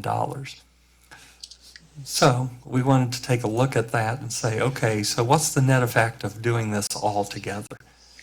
So we looked at the estimated savings in our debt service every year, 2020 through 2024, for the 2012 restructure, for the 2015 restructure, refunding restructure, then the actual restructure, and then the new money, showing that for 2020 through 2024, there would actually be net savings after we did all of this combined. So it'd run from $1.5 million next year to $3.6 million 2024. But then as you look out into the future, 2024 through 2026, it's 3.6 to 3.8 million still. But then in those 10 years, it's $13.3 million to $17 million. And that's where you gain that added flexibility to do bonding in the future. And then there are net costs in 2037 and then on, with the biggest net cost being in the last 2 years, 2041 and 2042. So the recommendations from the finance team is to go ahead and refund the outstanding 2012 subordinated bonds using a senior lien. We didn't mention that, moving that to senior because we have lots of room under the senior and that lowers the interest rate. Do it for savings and then also do the restructuring part. For the 2012 senior bonds, refund those because of the savings and go ahead and do the restructure. And then include the 2015 subordinated bonds to lower the maximum annual debt service. Even though it has a bit of a cost to us, we think in the long term that's a good move. And then move the principal payments on all of these bonds to December 15th. That actually moves about 24% of our June 15 payments to December 15th. Utilize the senior lien on the new money bonds, and then use negotiated sale with Wells Fargo as the lead underwriter to do the actual sale. And then as far as calendar of events, we want to take advantage of the low rates if we can. So this is a fairly aggressive schedule. After talking to you today and getting your advice, then we'll move to the board on December 9th, provide a market update, see what the interest rates have done, ask them to give us authorization to proceed. Then we talk to the State Bonding Commission on the 16th, hold a public hearing on October 30th, and we've set November 6th as the sale date, and for the board to approve the bond purchase agreement, and then we hope to close by November 27th. A lot of work to get done between now and November 6th. Please go ahead. So just to follow up a little bit on what Carlton talked about on terms of the potentially using some of these additional bond funds or savings for the projects, the two projects that we sort of have holes in full funding, which is the Vineyard station double tracking that area, as well as the Ogden Weber BRT. We have anywhere between a $2 to $5 million hole there. That's important to fill because we're looking at about 65 million from the federal grant program, which we're planning on putting that application in the spring. So we need a full funding grant plan. So we need about 35 million to match that 65 million. So to have that sort of gap full would be very important to us to be able to move that project forward. We think that leveraging of those funds pays back us quite a bit if we can get 65% from the federal government. So that's where we are right now is potentially fully funding the Vineyard double tracking. The station already is full funding, and then we've been moving the double tracking forward, as well as fully funding Ogden Weber BRT in these by 2020. Right, and that's why the budget amendment suggests increasing the budget $75 million is to provide that room in case we need it to provide the bond funding for those two crucial projects. So what blows up this plan? Can I make a comment? Yeah, go ahead, Julie. Go with your comment and Okay. Sorry, I couldn't hear very well, so I apologize if I didn't hear this right. But so what you're saying is you've got a federal grant coming in around November 10th that you're looking towards, but you are going to be asking for more money in the refinancing of the new bonds to guarantee that in case that funding doesn't come through, we can guarantee the current projects that need funding. Is that right? That's correct. I didn't quite hear the guarantee, but it sounds like you just got the guarantee, so. Provide the bonding commission. Right. It's got to run this course and be approved. So what blows this plan up? What's the negative potential? What can change in this process other than once these are approved and we? On the calendar, it shows a tentative sale date of November 6th. Until that date, we would have no guarantees on any of the rates that we've talked about, that we've been using to formulate the plan and strategy. And so as rates move around, which if there's anything that the current administration has brought to the market, it's volatility. And, you depending on what is going on, rates are up 10 basis points, down 10 basis points almost on a daily basis. And so if rates were to move higher precipitously, that would make, we'd have to come back and have conversations about each of the refunding opportunities and whether they still made sense. Whether, rates from our perspective, rates are at 30, 40, 50-year historic lows. And a lot of, especially the 2012 bonds are incredibly economically efficient. Even if you had rates move 40 or 50 basis points, there would still be significant savings available on some of those, but others we might look at and say, you know what, it doesn't make sense to refinance these now. Let's keep your powder dry and hold off for another opportunity down the road.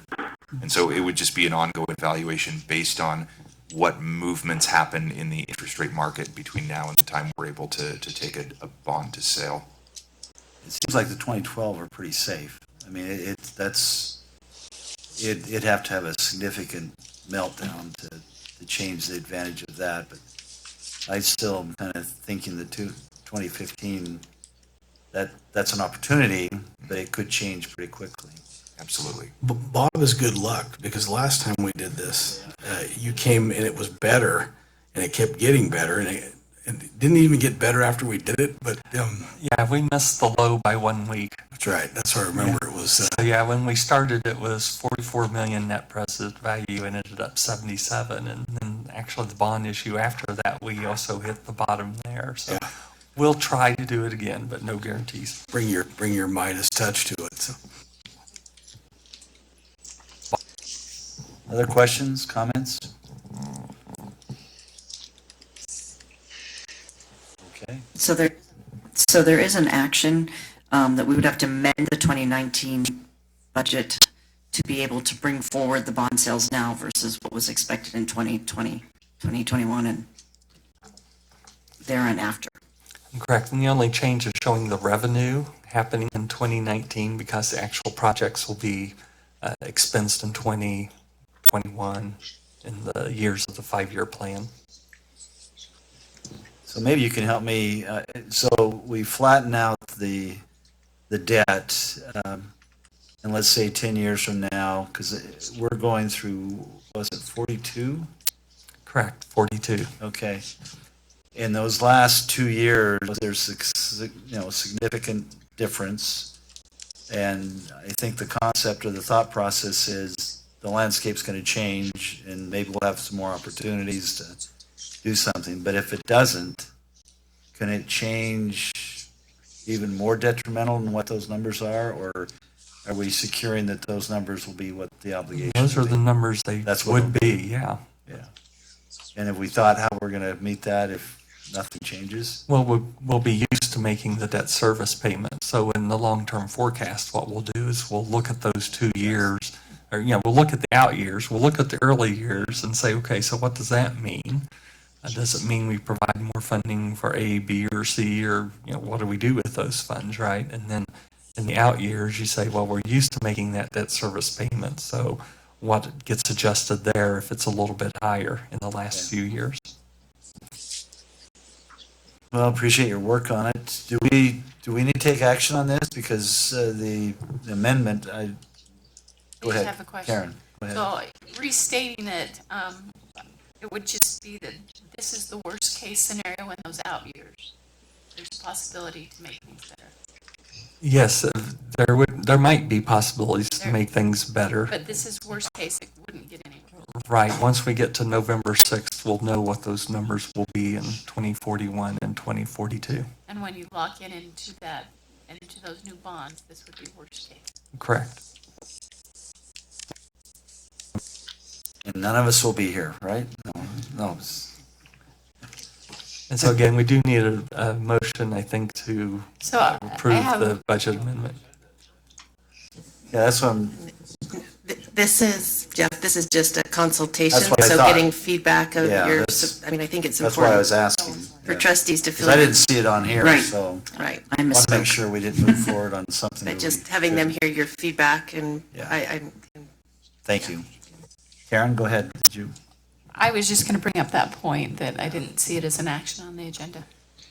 We have a new executive director. Maybe that can be I- changed. Yeah, it's okay. No, Well, my feedback would be apologize. try and accomplish it if you can. I mean, move forward with it quickly to catch and have Bob do his thing, so. So what if we get a rate reduction first part of December? Are you going to try to roll the dice and see if you can squeeze it in with that change, or? No, you're not. I answered it for you. Right? You're right. We look at it and say, generally we're not market timers. We look at it and say, if what's on the table looks like something that would be beneficial and compelling to the authority, then you take it, and the market will definitely change in the future, and there will be some times where you could look back and say, if we would have waited 6 months or 2 years, or and you just We're kinda make good. I the just best didn't know how decision. good you really were. It's.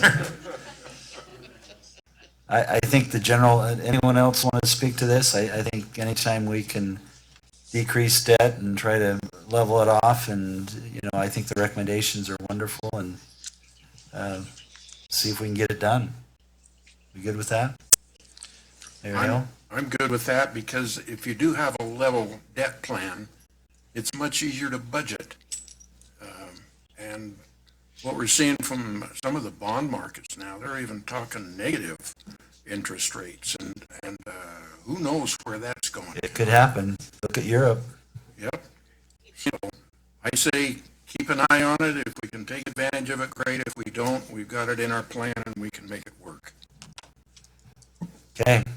I think that sounds like a broad support. So, thank you.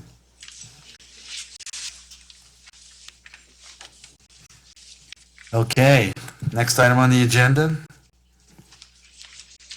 Trustee compensation review. This is more of a discussion item in preparation. I think I kind of made a commitment based on discussion that we had as a, advisory council, that within a year we'd try to look at compensation for the commissioners based upon a lot of discussion that took place and the the legislation that was passed. And so in an effort to open that discussion, we put it on the agenda for today. And I just want to hear, as advisory council, what your thoughts are. I know you've had some discussions. I assume you've had some discussions. Let's just put it out on the table, what you're feeling and thinking. Glenn? Well, obviously, I wasn't a member of the board back when the original compensation was set. I have had the opportunity to discuss it with a few of the members, but to start with, I guess I would just like, with the full board here, a little bit of history, a little discussion of what discussion took place at the time that it was set where it is today, and what factors were taken into consideration for making that decision, and honestly, if there were any benchmarks or expectations set in place or communicated at that time for a change in what decision was made. Troy, you want to share a little bit of history there? Would you mind? Yes.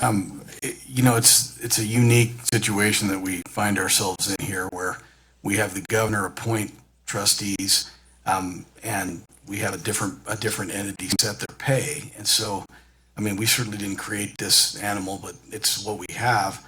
I know, I don't know, but I assume that when the governor was making his appointments, he probably talked about salary with the trustees. But what the statute says is there's a maximum level, a maximum pay, which I think is $150, if I recall, is what the maximum is.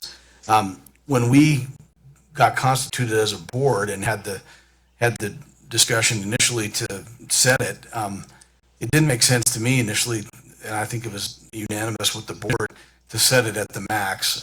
It was a new organization, new entities, new people. The whole thing was new, and so we thought it made sense to set the pay somewhere where there could be future compensation or there could be adjustments made.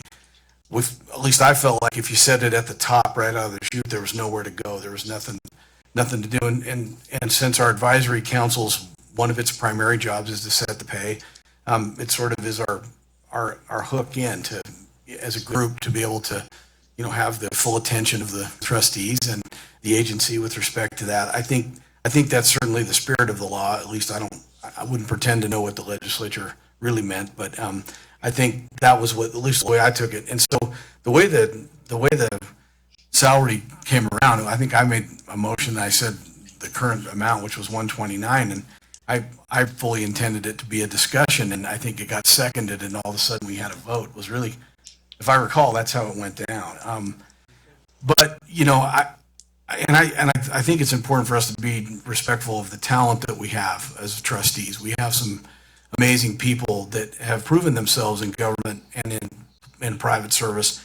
They're phenomenal people, and one thing I am 100% convinced about is, since they've taken over and started the job, they have taken the job with all vigor, and they're working hard to make improvements, to make this agency better and move it into the future. And so I've had a couple opportunities to talk to some of them about it.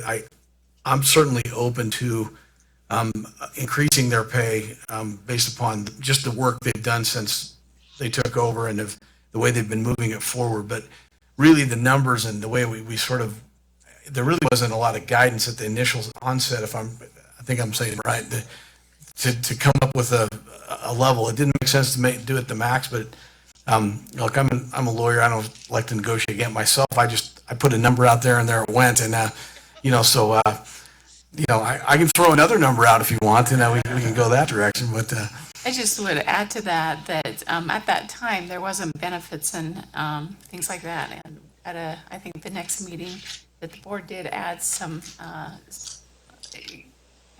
not pension, but some benefits for long-term savings. So it did, total compensation package did go up from 129.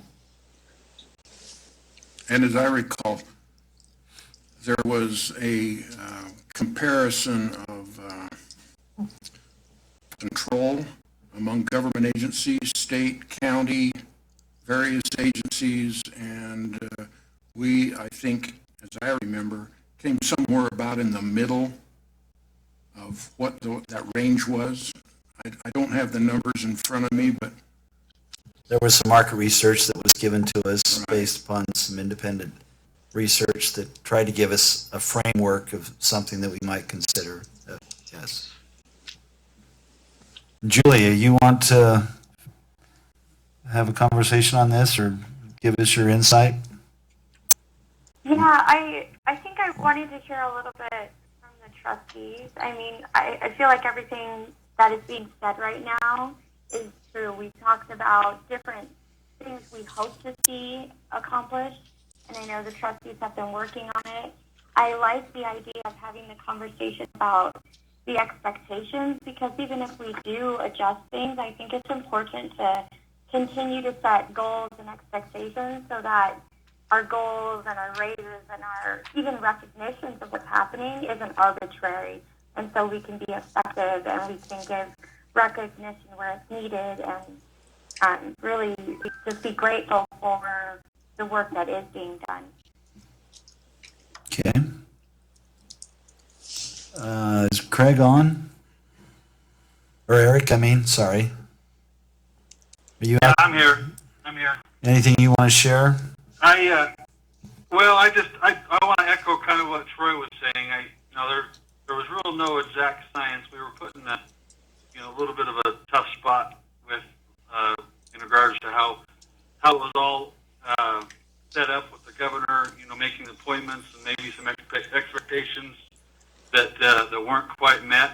And so, I'm in favor of an adjustment, but like Julie had said and others, just, having that be a tool to benchmark and to allow for further, growth in that. So I think that, as I've talked to some of the others that I think an adjustment needs to be made, and I think that number, Troy wasn't going to throw it out, but I'll throw it out to adjust it up to 140,000. I wanted to add to that. Thank you for throwing the number out this time, so it wasn't me. But I do remember as well, Clint, one of the other issues too we had was there was a study presented to us about what the pay should be, and if I recall, the study had the pay about 20,000 more than the statutory maximum. So it created some stress, frankly, for us to, as you considered, okay, the legislature set a max. This study showed more than the max. And I think it just was a difficult situation trying to figure out. I would agree with 140. I think that is a substantial up or adjustment in this first year, and it does leave flexibility and opportunity for future improvement and future increases. I think that probably gives them a little bit above what was the middle from that presentation and study. I mean, I would support that. I would support that as well. Go ahead, Karen. And then we'll go to Leonard. If he had something, I was just wondering, it was mentioned that they're also in negotiations here for the rest of the UTA family. That would constitute about a 9% increase. What kind of increases are we talking for the rest of the UTA family in negotiation? I see a head going this way. Does that mean? We're in the middle of bargaining right now, so we'll have some better idea when we're near completion of those. There was a study recently done that showed that upper management's increases are triple that of what middle are, and I'd like to make sure that we keep that somewhat in comparison. So we can throw numbers out, but I don't know when that bargaining is going to get done, but I think that needs to be part of the conversation too. Go ahead, Leonard. Yeah, just a couple of comments. First, I'd like to address what Karen just said. I really hate to tie, this is something we're reviewing that was an action that we took months after they were hired. I felt all along that this whole process has kind of been backwards, and maybe we maybe should have met earlier before they were appointed, and it's just been a really weird process. And so I don't look at it so much as we're adjusting their compensation based either on market or what they, as did we set the right compensation at the time, given the strange series of events there. Maybe it was better that the governor's office set the compensation package? I don't know, but it is in our lap, so we got that to deal with. It's just I just wanted to voice can I my make a displeasure. Go ahead, Julie. Okay, I agree with that as well, because I feel like we saw the study and it was a little bit confusing, but at the time we set a few expectations and talked about our vision. So despite what a market study would show, the max is 150, and going up to another level and then adding expectations or our goals of how we want to see it continue, I think is an important place to put them, us in, where we can say, okay, we are putting you at this new phase and we're rewarding this behavior because we had no background of it before. We didn't really understand it. It was confusing. And now, but we still have place to grow, because if we just were to go up to the max, we don't necessarily have that. You had a second, I just heard it on that one, so. So it sounds like maybe it would be wise and prudent for us as an advisory council. This is great discussion, and I think it's very helpful, and hopefully it's received with the intent and spirit of what the discussion's taking place. But it might be well for each of us to maybe set a standard or a recommendation or some goals or targets of what we feel would be appropriate for this agency and the commissioners to have a clear vision of what our expectation is, or ideals of what we want to see accomplished. That by, our next meeting is November, and I'm not saying we can't make action and take action today. I'm sure there are 3 commissioners that would be very welcoming of that, and many of us as well, I'm sure. But I would like to see us move it more to a concrete, clear expectation of something that they can kind of embrace, that would have our support as we go forward the next time we look at this. Is that something that you'd be amenable to? I actually am comfortable with if we're all inclined to make the adjustment now and still set and still tie it, not tying it, but to still set those goals and objectives. I think it's important because to your point, whether or not, Leonard, whether or not we said it right at the beginning. I don't know if it was right or it wasn't, but it's just how it went. It's a deliberative body. I made a motion, someone seconded it, next thing you know, it was voted on. Now it is what it is, but I think if we hit to the 140 mark, we probably are close to what the max was, but it does, and it also, you want these folks to be happy and feel like they're being paid for their talent and the work they're doing, and I think that would do it. I do think it's important too. The other thing I wanted to say is, this advisory council, we're all local elected officials. We are the tie to the community. So I want to make it sure that, I think that's what the legislature intended when they had us set the pay, because that really does get everyone's attention. But we also are the people that our constituents are, who come to us about service, improvements, and all the things that the system is. So I think to maintain our relevance in the equation as an advisory board, because I think it's important. We're the ones that deal with the day-to-day use and needs of our system. I think that would be appropriate. I'm having to make that motion. If there's a second, we could do that. We still can, like Julie said, establish some goals and some perspectives for the future. So I'll move that we raise it to 140. Can I make a comment before we move on? I'll second that before the comment. Okay, now we'll have some discussion. I appreciate the history. I appreciate the discussion and the comments from each of the advisory board members. It's been helpful for me to make sure I have a complete understanding of this issue, how we got, where we are and what we really need to do moving forward. So I appreciate the clarity, especially knowing that really what I've learned is that this is really all Mayor Walker's fault. So as long as the heat's on him, that's fine. Hold on, it was unanimous. No, I do appreciate that. One thing I know, obviously, I think my philosophy follows a lot of the comments that were here and some of those comments that were let out by Mayor Walker, and that is I believe in rewarding good employees.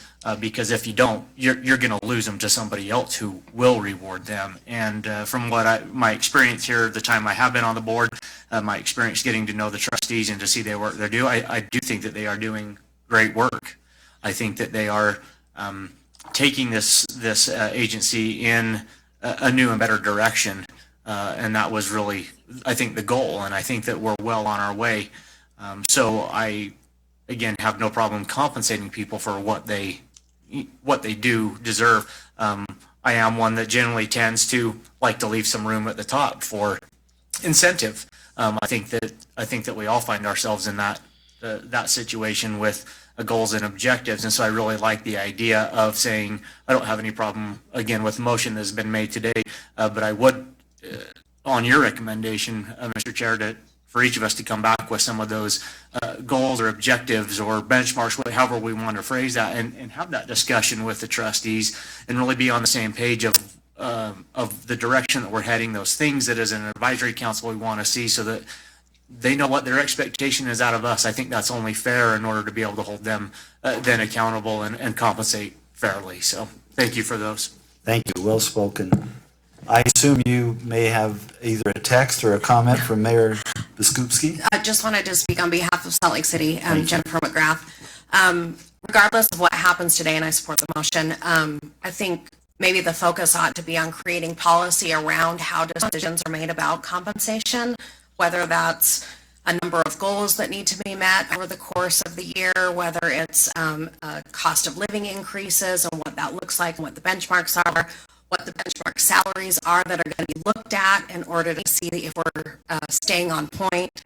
So my recommendation would be that we would focus on creating a policy around how these decisions get made so that in the future, none of us and the trustees are in this situation where we're kind of having this back and forth. Rather, we can refer back to a policy that provides guidance that we all agree to.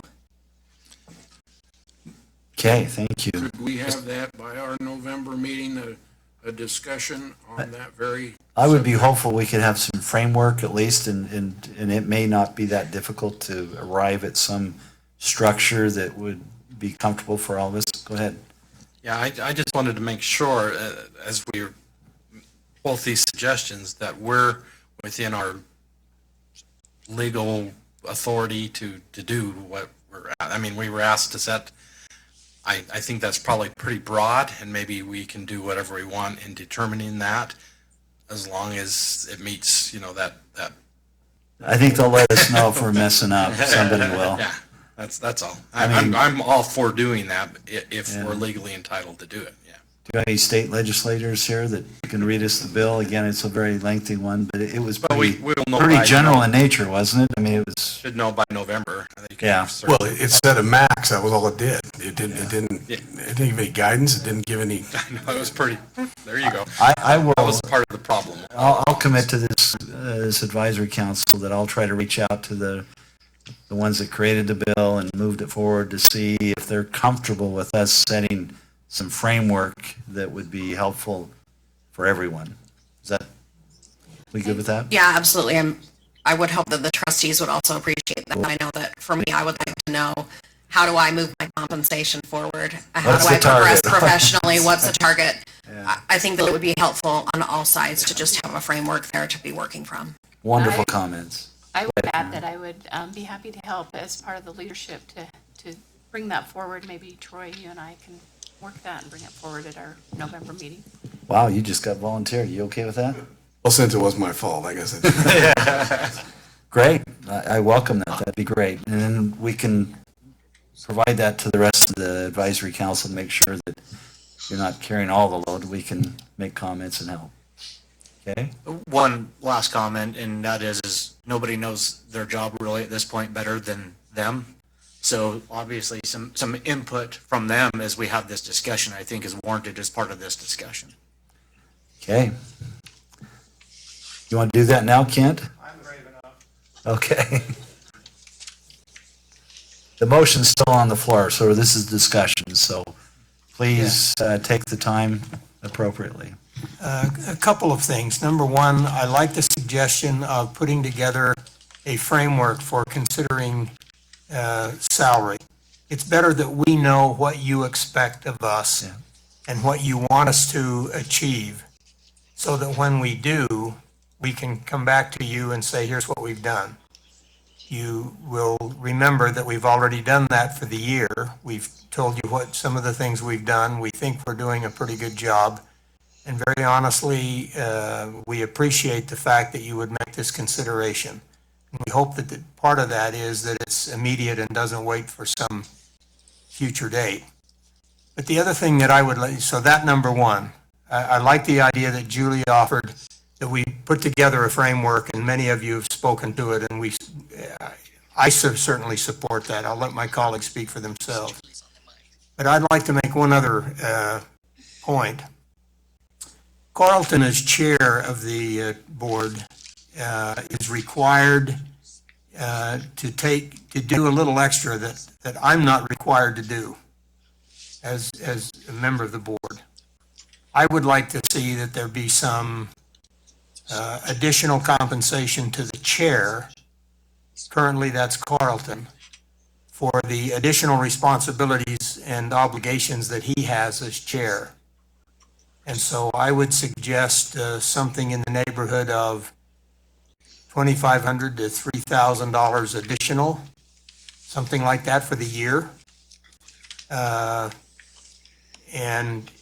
I just think that's appropriate. I see him doing a lot of the things I'm not required to do, additional meetings that he as the chair is required to attend, and the other kinds of things. I just simply suggest there might be some room to compensate that additional effort that's required of the chair. Thank you. What are the cities you're going to that I haven't heard of before? I'm just, those additional, I don't want to, anyway, thank you, Kent. Go ahead.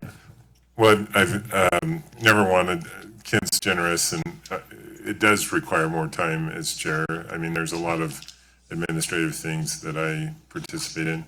I've never wanted to be on a level different than my colleagues. I'm respectful of their appointment as well, but I know when I left Salt Lake County, that's roughly the salary I walked away from, and not knowing the outcome of this, and it's certainly been as it probably has for my colleagues, been an adjustment to take a substantial step back, and so I'm appreciative of the advisory council's consideration, regardless, and appreciate the opportunity to maybe develop or at least give some input to how you evaluate us going forward. So there is some predictability and also some fairness to you as well.